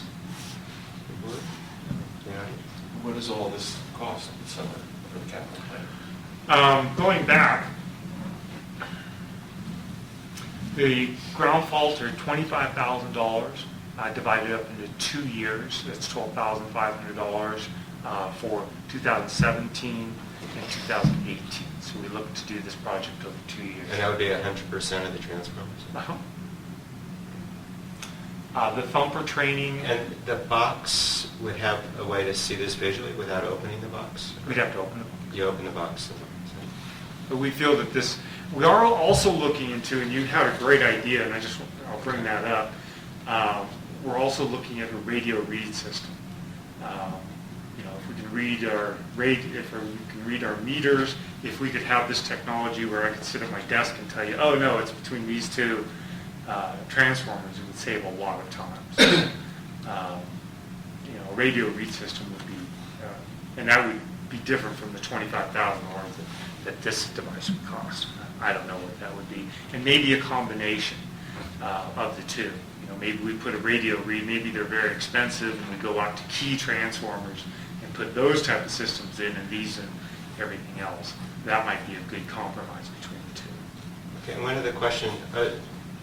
If you want to switch off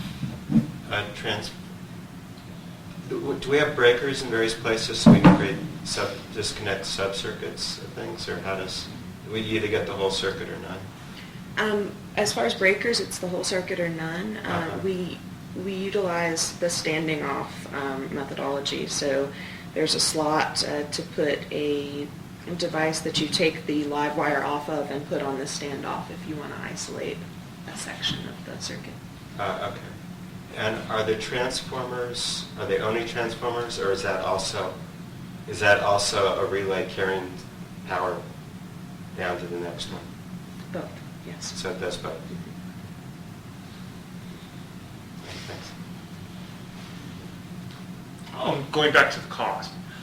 So the fault indicators would be $25,000 for the item that we've got budgeted now that we are looking into.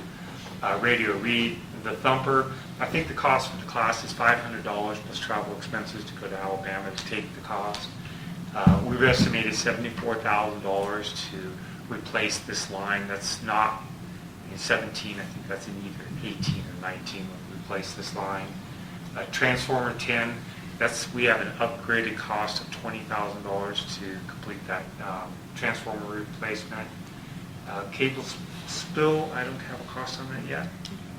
Yeah, so we've just found this new plastic containment, but we have to pick up the transformer, put this over the wires that are coming through, put down the transformer, and then foam around the wires that are coming through the bottom of it to give it, spill containment.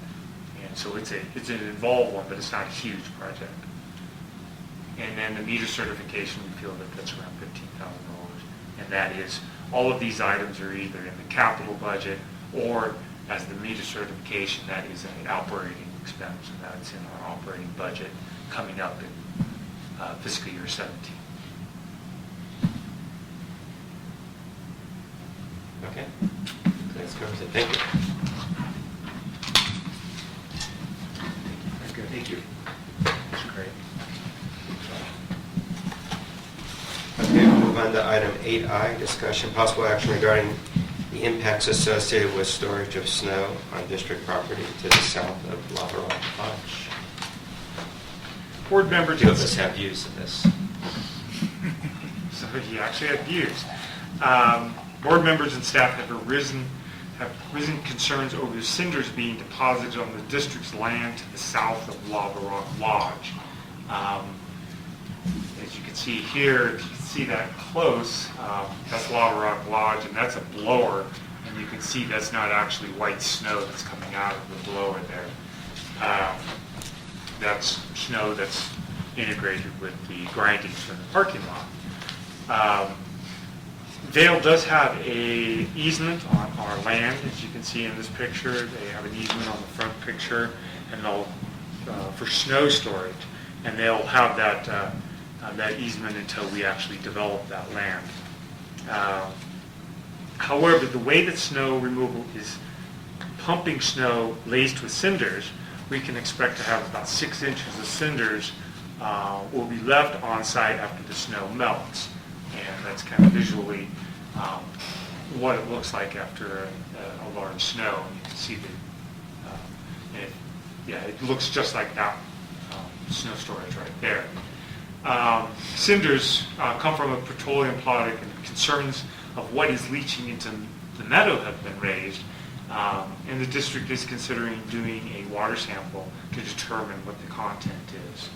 After concerns of these have been raised to Vale, they have altered the way they do snow removal, at least in the lower 7 parking lot, keeping their blades up during their initial attack of the lot, pushing the white, clean snow into a pile, blowing it onto our lot, which they have an easement for, and then pushing the balance, the last 6 inches, where they get the grindings, where they off to the south, and putting that away from district property to the south. So that was what was done in the last snowstorm, and I think it was very successful.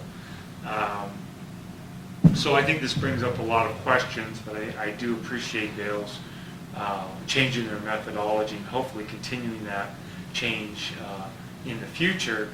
Once the snow melts, I think we should take a look at our lot and see. Vale has offered to remove the grindings from our lot. And I think that's something that we probably would want to take them up on it. They wanted to do it with the snow there, but I think it would be better to do it once the snow is gone and we don't create as much damage and we know it's down there. So with that, I open up to comments or questions. One of the reports I saw, maybe was in the planning committee packet. I don't know if this was discussed at the planning committee or not, but it was from the regional water quality control people. And this was in a letter to Caltrans, I think. Was it corresponds to Caltrans? Am I right? and it basically says that you can't just go and do this. Put grindings into an area where there may be, where people are getting water. But they're doing it.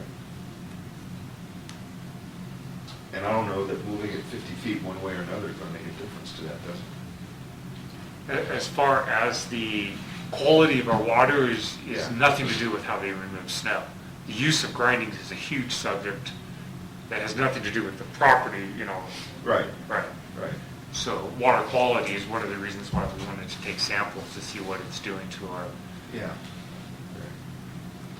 But does the regional, the Water Quality Control Board, I mean, have they been notified? Is that something that we would want to do? Is it, do you just want to look at the water sample first to see if it's an issue? yeah, I'd recommend that we take a water sample and take a look and then, see what the impacts have been. The Central Valley has been here and, Water Quality Control Board has, done inspections. They know of the use of grindings in Kirkwood and they know the sources of our water, which are up gradient from this area. So, I don't know if grindings would impact our water quality for the domestic water supply. I think, in fact, for this area, it would not, unless they use cinders to the north of us, would it impact our domestic water quality. Of course, it's going to impact the meadow, the environmental water quality. Because all of our water supplies are from wells, which are 300 and some odd feet down and are to the south, up gradient from this area. Are you continually taking creek samples? When we see, according to, we stopped doing stream sampling when we put in the ground monitoring wells back 6 years ago, wherever it was. We only do stream samples now when we see an indication of a construction project that might be, having erosion impacts, and then we do TSS samples. This would be on top of that. Because doesn't that affect our permit, our discharge permit? With the quality of Kirkwood Creek? Yeah, so the groundwater monitoring replaced the stream monitoring. So about 6 years ago. In terms of our permit? Uh-huh. Okay. So about 6 years ago, they decided that stream sampling wasn't a great way of determining how we're impacting the meadow. So instead of stream sampling, they replaced it, and we put in 8 monitoring wells.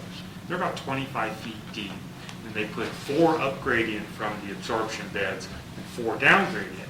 And every quarter, we do a sampling of water quality constituents to see the difference between the base, which is upgrading from us, and down gradient from us, to see if there's any nitrates, phosphates, ammonia, anything that would be showing, your leach fields, your absorption beds are having an impact on the meadow and the streams.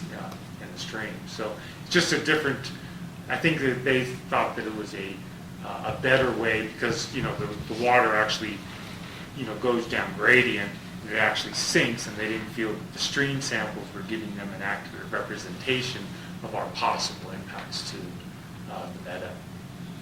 Good to say that we're not having an impact to the meadow. Does that testing look for these hydrocarbons that are noted in these reports? Not typically. Fats are not, or fog, I think it's called, are not tested for, but that's the type of sampling that we could do. Probably would need to do more surface sampling than 25 feet, or we're at the level of the monitoring wells, because I think this is more surface water to, more Peter's point, is an impacting the streams rather than the groundwater. I mean, if you wanted to test something, I would test up by the VIP parking lot, because that's the closest location of grindings to the Kirkwood Creek. It's a good idea. And, I mean, there's black snow everywhere in Kirkwood. Right. It's everywhere, wherever they spread the grindings. It's not just our law, so hopefully this isn't a mistake they're going to repeat. Yeah, I was just going to I've wonder, never is seen it this bad. with the road work that's going to happen this summer. Well, hopefully they're Are not they going to doing do the that. same thing here? I don't know. You have to ask them.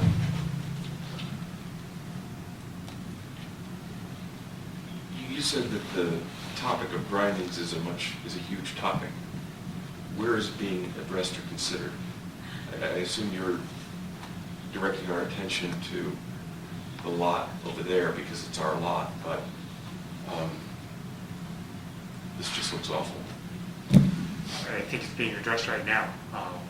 I brought it up because of the impacts to the district's lot, but also, secondarily to the quality of the meadow and what, the research, the small amount of research that we've done on what the impact of using grindings and that runoff.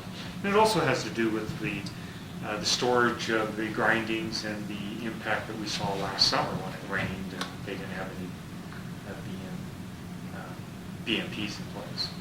So what is the impact of use of grindings to our meadow? And So are we addressing it, or is Dale addressing it, and what's the plan?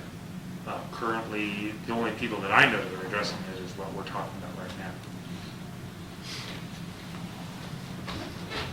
So to follow up on what Stan has just said, to me, it's like, who are we reporting this to? If this isn't the State Water Resources Board, should we be bringing the attention of these issues to the respective counties? Letting them know what's going on, showing them the pictures. If this is a concern, it seems like we should be telling somebody. Who gave permission to the company that was working on 88 last summer, then to bring their truckloads of grindings in here and stash them here? They signed a contract with them. They did? Yes. And they were required to take a certain percentage of them off the hill in addition. They're required to recycle them off, a certain percentage of them off the site of 88. So they were only allowed to keep a certain percentage of them here, but it was a pretty big huge percentage. Yeah, Mike? I would recommend that staff direct, the board direct staff to do some water quality samples, have a conversation with our state representative, California Regional Water Control Board. We have a good relationship with them. Counties know about this. They've been informed. They knew all about the issue. That's a TRITACT issue. So, have a conversation with them, see how prevalent this issue is, see if there actually is an issue, and if they would recommend further steps, and start investigating this a little bit more aggressively, and bring back our results to the board. Sounds like a good plan. Yeah, I guess I think we should be as aggressive as possible not to have this happen again next year. And I don't know if we could ask Vail for a plan not to use grindings, but while they own the ski resort and run it, we live here and this just looks awful. We live and work here. I know that we could ask them to do an alternate plowing method in front of not to deposit cinders on public property. I think that is clear cut, and we've already asked that question. How we expand that, I look for the board director. I think we need to do more research, because the only regulations that I've seen so far are with regards to how you compact the grindings after you spread them. There was some information in our committee packet, and I think they complied with the compaction requirements, but there's nothing that talks about snow removal. The compaction worked, but it doesn't work when you take a blade and aggressively, push it. I mean, we're kind of in a unique position here with our aggressive snow removal, what we have to do. So I think we need to do more research. Well, as I read the material, this is supposed to be used as a base material. Well, yeah, exactly. And with the expectation that it will be covered. Right. And, it's kind of like a sprung structure, it just continues forever.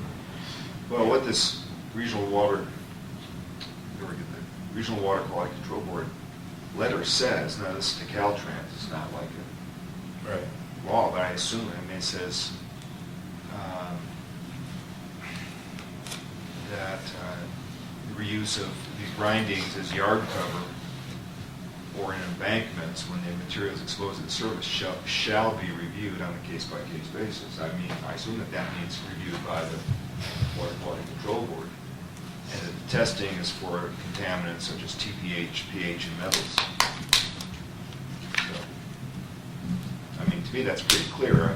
Although maybe it's just for Caltrans, I don't know. Okay, so I think we're asking staff to evaluate things and come back with findings next meeting, and we'll see what we can do. Yes? Can I also make another recommendation? And that is that, I'm glad we're going to do all of that, but also work with Amador County's supervisor. I think you have someone who's really responsive there, and if we're frustrated with what's going on with TriTech, maybe she can help us get some more positive response. Happy to. Good, thank you. All right, move on to the final item in section 8J, discussion and possible action regarding the request from Kirkwood Meadows Association to provide additional services. And Rick, you're going to lead us through that. Yes, sir. Good morning. Thanks. As the board's aware, on February 23rd, the Kirkwood Meadows Association, the KMA, made a request to the district to consider adding 2 additional services for the KMA. The first one being the installation and removal of speed bumps within the KMA during storm periods, and then also the installation of pet waste dispensers at some of the parking pads. This has been discussed at length in the Operations and Capital Committee, as well as brought up at the last board meeting. And I'll address the first item, the speed bumps. Staff had a chance to review, talk to the East Meadows HOA, who currently uses speed bumps, and also the ski resort to find out the operations, the style of speed bumps, and some of the logistics of storing speed bumps and putting them out and removing them during storm cycles. I also had a chance to talk to the treasurer from KMA, Nancy Trevette, and she gave me an indication of how many they would need, and the first glance was about 9 speed bumps throughout the KMA. Again, after discussing this in the committee, I came up with some basic labor costs and expenses, and it got very expensive quickly to do all 9. In conjunction, the general manager also spoke to Casey Land with the Vail Resorts about this issue and possibly installing speed bumps along Fremont. And luckily, Vail has offered to work with the KMA in installing and removing these speed bumps for actually no cost at all, other than the material cost of installing the speed bumps and the signs. So at this time, and Peter, you might want to comment, I believe it's our understanding that they'll continue that subject, KMA and Vail will continue the subject of speed bumps, and the district will step back from pursuing that or offering a proposal with KMA. That's correct. It seems like that's the best avenue for KMA, and they're already they already do it. They have staff and they have storage capacity, and so that was the committee's recommendation, was to let the 2 parties work it out, and then the PUD would not be involved in that project. And we were pleased that, in all the investigation, thoroughness of this, and, we're also pleased with the outcome by Vail, their willingness to work with KMA. On the second item, the pet waste, not sure what you call it, containers, station, I did break it down to basically getting the administrative costs, the labor to install and replace 1 container. And essentially, the container itself is something that you'd see in any public park. It's a sign, it's a little basket, and a place that holds a bag. And that material cost is around $350 tax. And then to install them and so forth, in district time, And so I've worked out a few numbers to basically propose to the KMA about installing a few of these. And so I'm going to defer on making a recommendation on this, but we'll work with the KMA and try to come up with something that we mutually could maybe work with, and possibly have a couple of these containers where they'll be mounted in removable sleeves so we can pull them out during the winter and storm and put them back in the spring or whatever the KMA might need. So I'm going to defer on that and possibly bring that to the committee or the board at a later date. Okay, any questions? All right, good, thank you. Yes, sir. All right, so let's move on now to item 9, General Manager Report.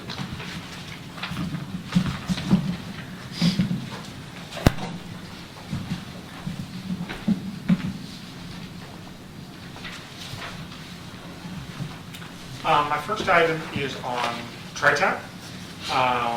TriTac had a meeting on April 1st. Committee was regarding the 10-year review of the specific plan. The TriTac committee asked the proponents to revise the 10-year review based on the comments received and to address each comment. The committee asked that this be done so it could be reviewed at the next TriTac meeting, so within 1 month. What they're going to do is actually do a work plan first and describe the scope of work. That's going to be reviewed by TriTac, and that would be given back to the consultants to begin that scope of work.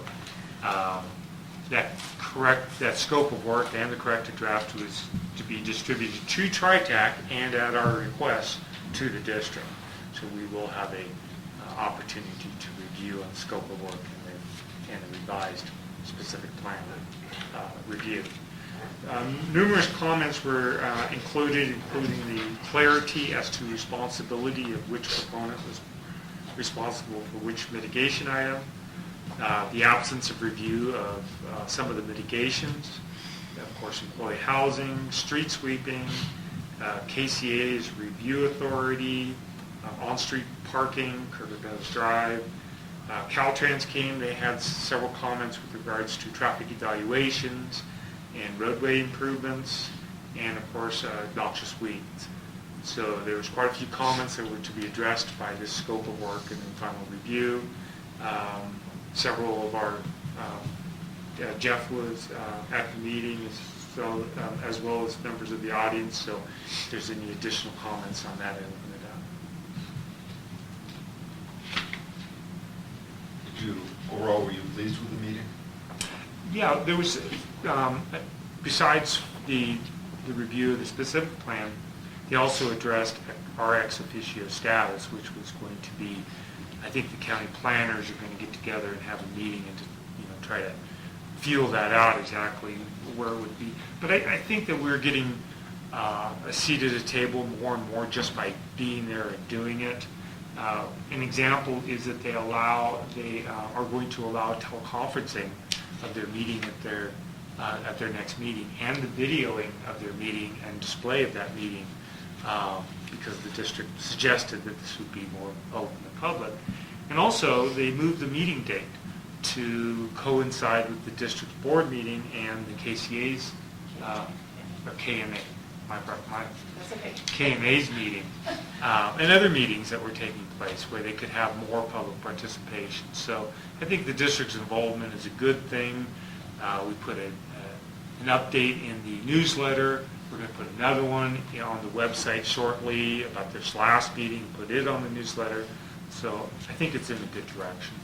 So they took the letter you wrote and they're taking it under advisement, they'll discuss it amongst themselves? Yeah, as far as what services they might be interested in obtaining. We're going to do the monitoring of the valley anyway. I mean, we're going to be there. It'd be nice to be invited to certain meetings and have the say, just like being able to comment on the scope of work. At first they said no public input, and then I kind of pushed the issue and said, we're ex officio members, we should have a say in this, and they relented that we would be able to review that. Jeff, you were there. So, They're a little reluctant, but they're coming along. so yes, I was pleased, Eric. No questions, I'll move on. Please do. District staff attended a meeting on March 30th in Jackson on Caltrans construction plans in Alpine and Antelope counties. And I thought it was very interesting. I learned quite a bit, including that the Tour of California is going to be coming through Kirkwood on May 19th. So that's the route, and so reserve your spot at the Kirkwood Inn now. We also learned of their construction plans along Highway 88 for the summer, and there's two of them. One of them goes all the way from Buckhorn all the way past Pine Brook. These are their documents here that I'm passing out, and that's to start in April. So we're going to put notices in our newsletter letting people know when the construction season is and when they can expect these closures. The second one is closer to home, and it's from Silver Lake to Kirkwood, ending, that's project number 11. And that's over the Kirkwood Out Valley line. So that's really important to the district. They'll be paving directly over our line. And 7, 11.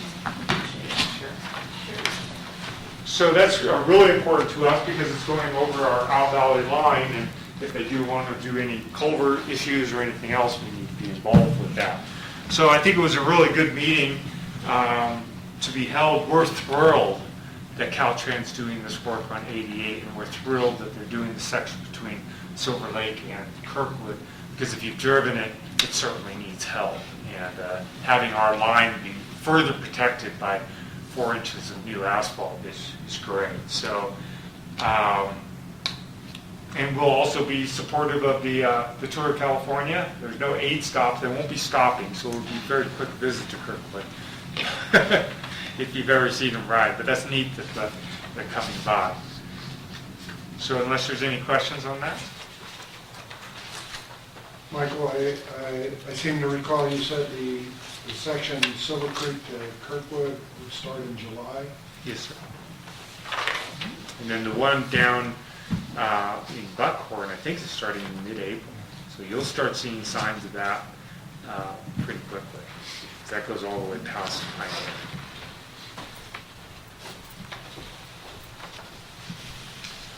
Brook. Moving on, February 29th, the district wrote a letter to Caltrans raising concerns over the icebox area of Highway 88.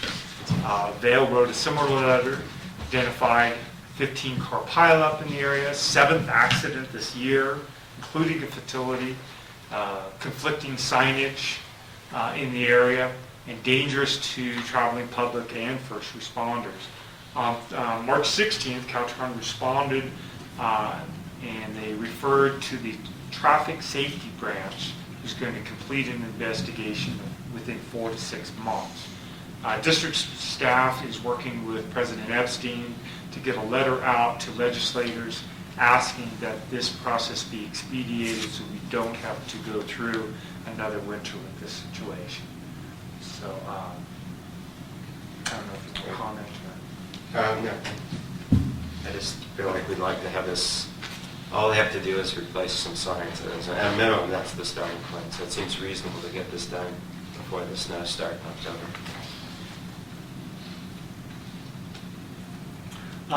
The Caples Lake restoration, I don't have a picture right there, is moving forward, and it will begin this year. District has raised concerns with regards to the impacts on State Route 88, road closures, traffic.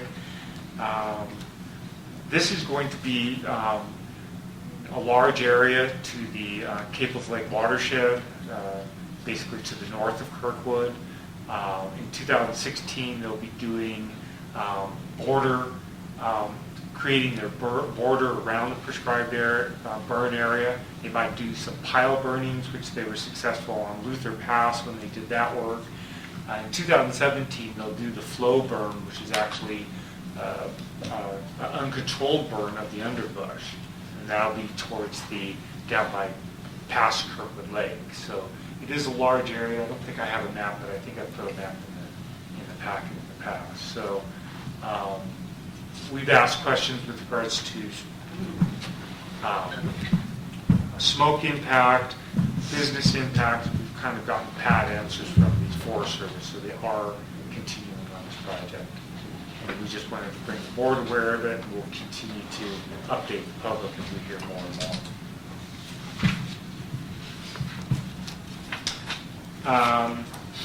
Customer service satisfaction survey has gone out by mail and with the newsletter, and it went via email. The second request will come out about 5 days later. Responses are due by April 23rd. We'll tabulate these responses and make them available during the homeowners meeting in July. And I'd like to thank the Planning Committee and particularly Cheryl Stern for her efforts in getting that put together.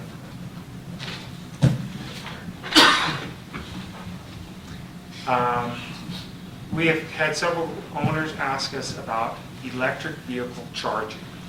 And in a nutshell, this would be establishment of a station so that owners of electric vehicles could charge. In the Kirkwood area, there isn't another charging station except in Jackson. I think there's one in Topaz, and of course there's several in South Lake Tahoe. Long-term answer may be handled for at least for Teslas by Vail's relationship with Tesla this summer. In conversation with Casey Bland, Tesla already has stations in Heavenly and North Star. Unfortunately, this would only be for Teslas, as they don't allow converters to allow for other vehicle models. The location would be in the village core, which makes sense. A short-term answer isn't as easy as running an extension cord out the back of the powerhouse. There's enough questions that kind of have come up about liability, metering, agreements, demand, that I shy away from providing any service until that we're on solid, firm ground. There's quite a few different chargers out there. There's ones for commercial usage that run for about $2,500 to about $7,000. Some of these have MasterCard swipes and there's charges that are associated. Brandy has been gathering information on this, not only for commercial applications, but for homeowners. So that if you want to put one in your garage, we would have available vendors that you could look at and do. And then the question on how much the district wants to get involved in this after we complete this research will be a decision for the board. So this has been discussed quite a bit, so I'll open up for the board for discussion. Well, I got a lot of emails from Stefan, I don't know how to pronounce his last name, Zire, on this, who had a Tesla he brought up, and he's in Edelweiss, and the homeowners association objected to him running an extension cord out his window, which they give him temporary permission to do for the rest of the season. And I assume the emails I forwarded to you, which have been quite a few, have gone to Brandy and Norbob as appropriate. So I personally would like to see us offer the service because I think it's a growing need. I had a house guest once about 2 years ago come up in the summer. It took him 3 days to get a 60% charge. And the other reason I'd like to see us offer the service is, these people want to charge, and I don't think they're terribly economically sensitive. If you afford a $100,000 Tesla, you could probably afford to charge in Kirkwood. And, we need to sell as many kilowatt hours as we can. My feeling is we should develop a business plan that first tries to estimate what demand might be, where locations might be appropriate, and then whether it makes sense to have a different tariff for electric vehicle charging than for other electric use. I originally thought that was a requirement, but in some sense, if you have your electric vehicle here, you have no alternative. If it's a hybrid, then you can look at the comparison between gas and electric. But I think estimating demand, there's some overhead to just administer this at a minimum. Just back of the envelope, we need to sell at least a couple hundred kilowatt hours a month in order to make it even worth our while, just to cover the monthly, the fixed overhead for doing things. If any homeowner wants to do it, they can use 110 today. If they wanted to put in a 220, they could do it without asking us. So I think for residential that have a garage, you know, they can just go ahead and get started. I think the opportunities to do it, yeah, as charging stations, you know, in a few convenient locations. So I think it's worth our while to develop a business plan and then try to gauge demand, and take it, and then reevaluate. Would that be a finance committee, planning committee, operations committee, IT committee? Planning committee. Got a lot of finance in it, I don't know. When the Yeah, it's planning just, I committee think- looks at this, I think it would be good.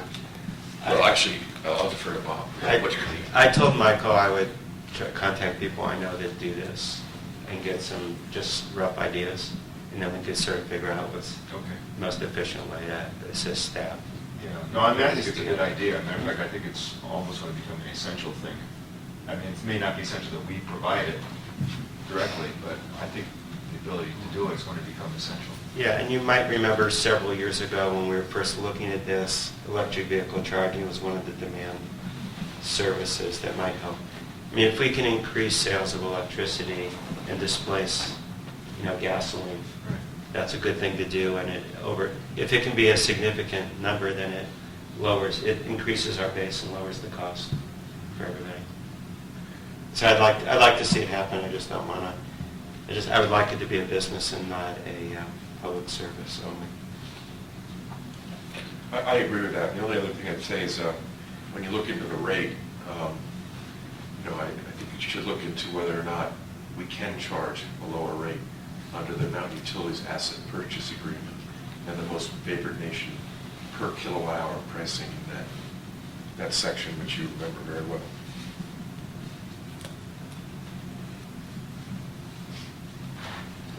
Randy, have you covered everything in your research? Yes. Okay. Oh, still me. Still you. So, one of the items that came out of the planning committee was Casey asked for recommendations on projects that he could put forth on Epic Promise. So Epic Promise is a organization that Vail Resorts has where they do things for the environment, for the different ski resorts.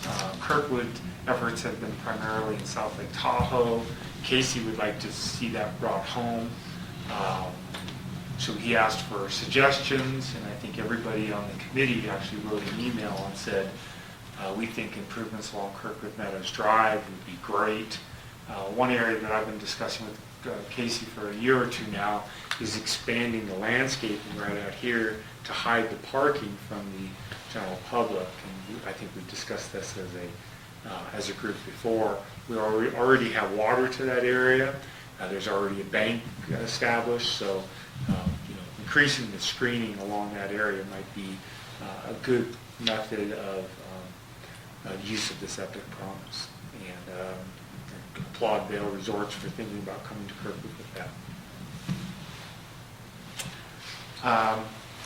There's also been discussions about getting more law enforcement presence in Kirkwood, possibly going back to the time when we used to have a sheriff here at Kirkwood that actually stayed here due to problems and concerns that happened during the winter season when we're busier. Staff is working with the county supervisors and with Vail, talking about trying to get more of a law enforcement presence here next winter. So that's something else. And then finally, during the Finance Committee, staff was directed to look into a possible, or no, I guess it was Planning Committee, to look into emergency services tax, which would be a tax that would place It was through finance. It was finance. finance. It's a long week. One of those committees. Emergency services tax that we could place, not we, but possibly the counties could place on our behalf to fund improvements to the fire department, possibly provide additional staffing for the weekends for next, we did a trial run 2 years ago. We had to suspend it, but we felt that it was a real positive thing to have increased fire presence here on busy days. So that's another area that staff will be looking into. And with that, unless there's any question, that concludes the general manager's report. Any questions? Just one thing, that this fee or tax, if we were able to, if we were successful, I mean, it's a follow-up on Terry Woodrow's suggestion that people who come to use Kirkwood during the ski season, not homeowners, but people coming in for day use, would somehow contribute to the fire department, to the emergency services. So it's aimed at the users of Kirkwood, not property owners.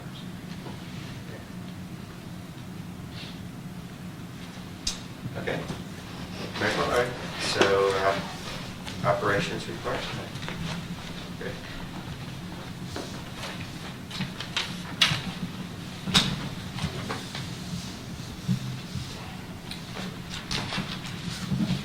So I just have a few things that I'll cover that wasn't already briefly today. We are preparing for the Kirkwood Summer Festival, which again is on July 2nd from 3 to 6 in the plaza. Staff's been working on making sure we have everything in place, and the alcohol, the ABC permit's been signed off and actually sent to the state. And so at this point, I think we're actually ahead of schedule. The wine glasses are downstairs in the fire bays, and so we look forward to a good event. There is a flyer in the, I think it was one in the board packet as well as on the monitor there, but just a reminder, we do have live music this year. Moe's Motley Blues will be playing, and this is sort of a hybrid of the Dave Myers group of players that we've had in the past. So again, we look forward to a nice event. Moving on, unfortunately, we did not receive the CAL FIRE SRA FPF grant request that we asked for. As you remember, we'd asked for about $56,000 to be used toward defensible space chipping this summer. Unfortunately, the state actually ran out of money. They had $5 million dedicated toward this grant and used about 1.3 or 1.8 million in January just to address the bark beetle infestation in the state. The remaining balance went to other projects, and some of the projects, like ours, were fairly small, but for whatever reasons, we didn't receive it. Talking to the state, a gal named Natalie who works with CAL FIRE, she said, you know, we had a very sound, viable project. If the funding was there, they definitely would have funded us. And so I'll be looking into what ways that we can either rewrite this to make us more desirable to receive the funding, and or if there's a way that someone currently isn't going to be using the dedicated funds that they've been awarded, can we absorb those funds and continue with our project this summer. So as I get any updates, I'll certainly bring it back to the committees and the board. So Rick, do you think,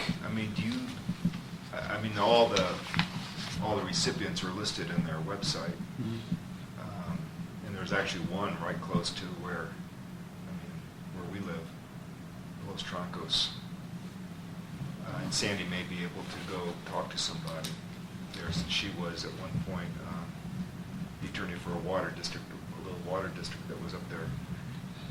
But I'm just wondering if there was something different in the quality of the application. I mean, something with photographs, something with, I don't know what, something with letters of recommendation from, in our case, board supervisor or something that we didn't do. And I'm just wondering if you could get a couple of these entities to give us copies of their applications, since they've got the money. We're no longer in competition with them. But most of the grants were more like $90,000 to $100,000. Yeah. You know, the only thing, I try to draw that out of the grant coordinator, what was different about ours compared to everybody else. And she, at the time, really couldn't give me any details, but she did talk about hazardous fuel loading, she kind of referenced to the hazardous fire fuel loading. So I don't know which area had more extreme conditions than we, but I'll certainly track this down and see what we can do to Because improve. we're moderate, we're rated as moderate risk Right. rather than high risk. Yeah, correct. Yeah. And they also, in the application, they talk about population. So, how is this funding going to serve, how many people? So, again, I'll certainly dive into it and bring back hopefully a better application next time around. But try to find out some of these details. So Rick, could you also ask about any kind of matching? I know there was a place on that grant for matching, and sometimes that can swing things. And so it'd be interesting to know, because then it looks like the impact of what you're trying to accomplish is bigger. And there's several ways to go about doing that doesn't require anything more than what you're already doing. Absolutely. That's a good recommendation. We have received 50/50 matching grants from Cal Fire before, so that's good. Unless there's any more questions about the grant, I'll move on. On Saturday, March 26th at 11 a.m., we were dispatched to a structure fire at the Kirkwood Inn. Luckily, due to, I guess, luck, the manager for take a step back. About 10:30, 10:45, they were starting their daily operations at the Kirkwood Inn. They tried to start the fire with cardboard, which probably overwhelmed the flume, and some of the particles came out of the chimney, even though there's a screen on it and a filter, landed on the roof, set the roof on fire. Some customers who happened to be roofers with ladders on top of their trucks noticed this, notified the manager of the restaurant, and they proceeded by getting an extinguisher and laddered the roof and actually put the fire out before the fire department arrived. Our staff was able to also confirm that by using a thermal imaging camera that the community donated to discount and or make sure there wasn't any extension of fire within the attic and crawl space. Since that time, it's opened up a lot of dialogue and discussion about how to fight fire at the Kirkwood Inn. There isn't a fire hydrant, there is no water supply on that side of the highway serving the Kirkwood Inn, the gas station, of course, the Cross Country Center. And so with this discussion, we'll be working with Eastern Alpine County Fire to talk about how we can draft water out of the creek and or Cables Lake or provide water shuttle from hydrants within the Kirkwood Valley, say down on Hawkweed area, Fremont, to the Kirkwood Inn and supply water via vehicles to the area. And then train with these different agencies to do just that, so we're as proficient as we can if we have an event like this that happens in the future. Along those lines, for fire training, district staff is now training with the volunteer fire members. We moved our start time for training on Wednesdays to 3:30, so now we're able to, again, reinforce district staff and volunteers on operations for fire, pumping the engines, what's expected, how to prepare for to structure fire or to hazmat or whatever, to have everybody kind of looking at the same sheet of music and knowing what the next steps might be. Further along for training, I verified that I can teach a first aid CPR AED class for our staff, so we plan on doing that in the future. I've been currently doing CPR and AED updates for the fire department members, but now we're going to include our staff members to be more comfortable and have a better understanding for first aid and what type of equipment we might need if we have a medical aid kind of an event.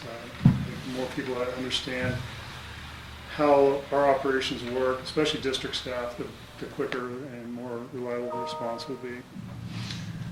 And then finally, for fire department, there is something in the board's packet. I've been getting regular updates from the Alpine County Public Health Department on the Zika virus, and they've given us recommendations for the public, which is posted, and I think it's distributed throughout the valley. I'll have to double check with Dr. Johnson down there, but and also recommendations for first responders. I believe Nancy had mentioned this maybe at the last meeting. You know, how do we train our staff to know what to do? And so we post that as well. And as of this morning, I heard that the Ebola virus, they're pulling back on the alerts and the awareness on that, and then possibly going to put some of the funding from that into Zika virus. So I'm sure we'll hear more about that in the future through the health department. Moving on, unless there's any other questions about fire department? Just another thing to point out, when we were discussing the firefighting at the Kirkwood Inn and vicinity, we also said that we should research bringing water to that area, seeing if there's, how we might do that. So. Excellent point. Yeah, and there's a couple options with doing that, possibly going across the cut that we made for the underground power line. We added additional conduit there to provide water to the north side of the road. Or a closer location would be at the end of Columbine Circle, possibly down the emergency access road. So, yeah, thank you for bringing that up.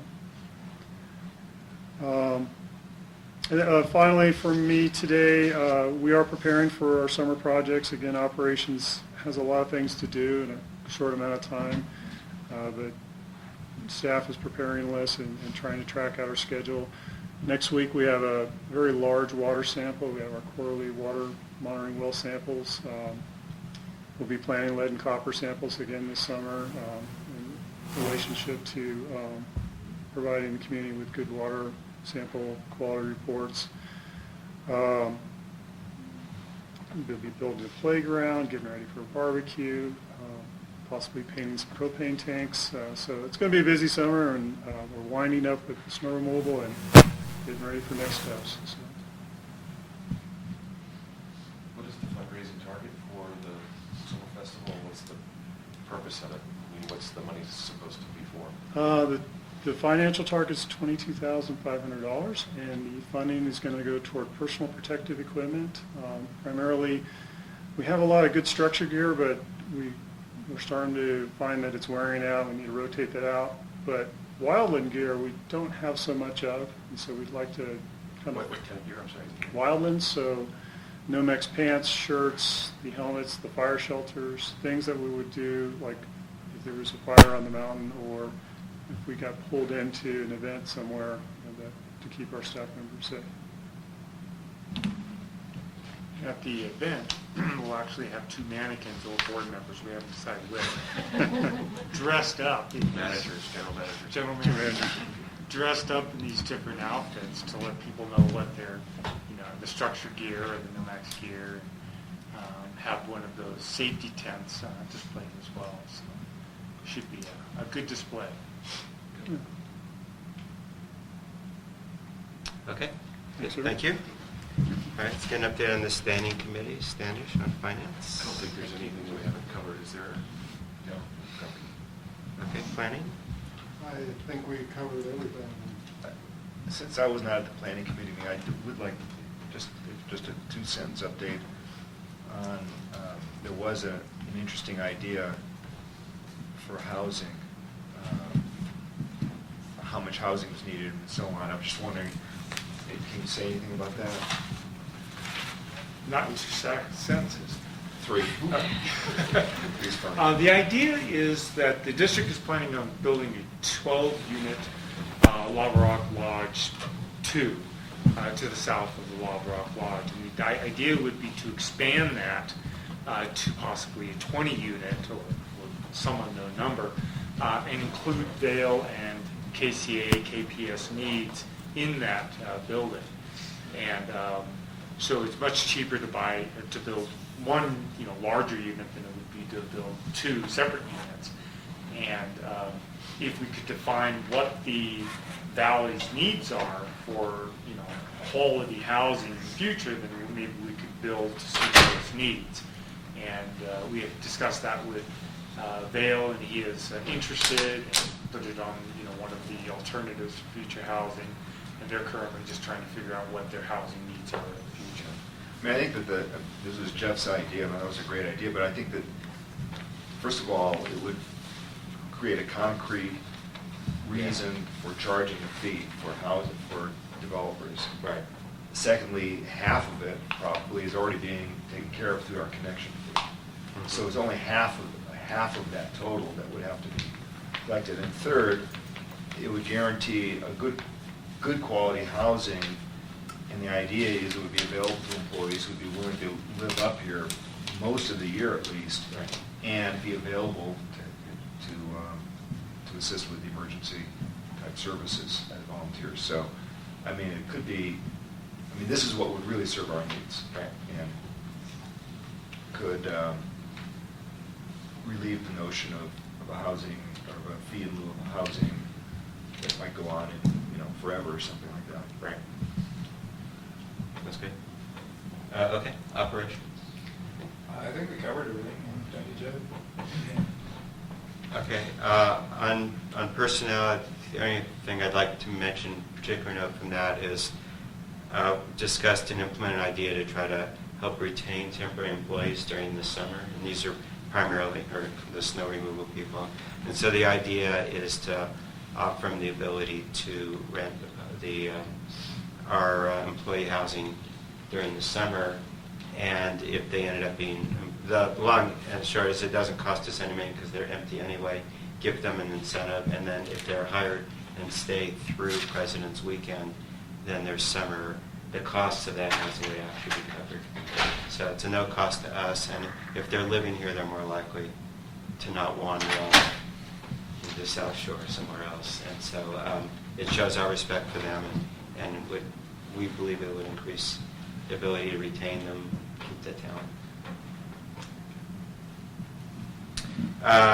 Okay, then let me open this to general discussion. If any board members have any items they want to bring to the attention. Okay, then we will move into closed session where we're planning on discussing our labor negotiations and contract with the general manager position, and if the public has anything they want to say prior to that. Yes. I hope the result is all favorable. Okay. Well within the 3-minute limit? Okay, so we will take a short recess, go into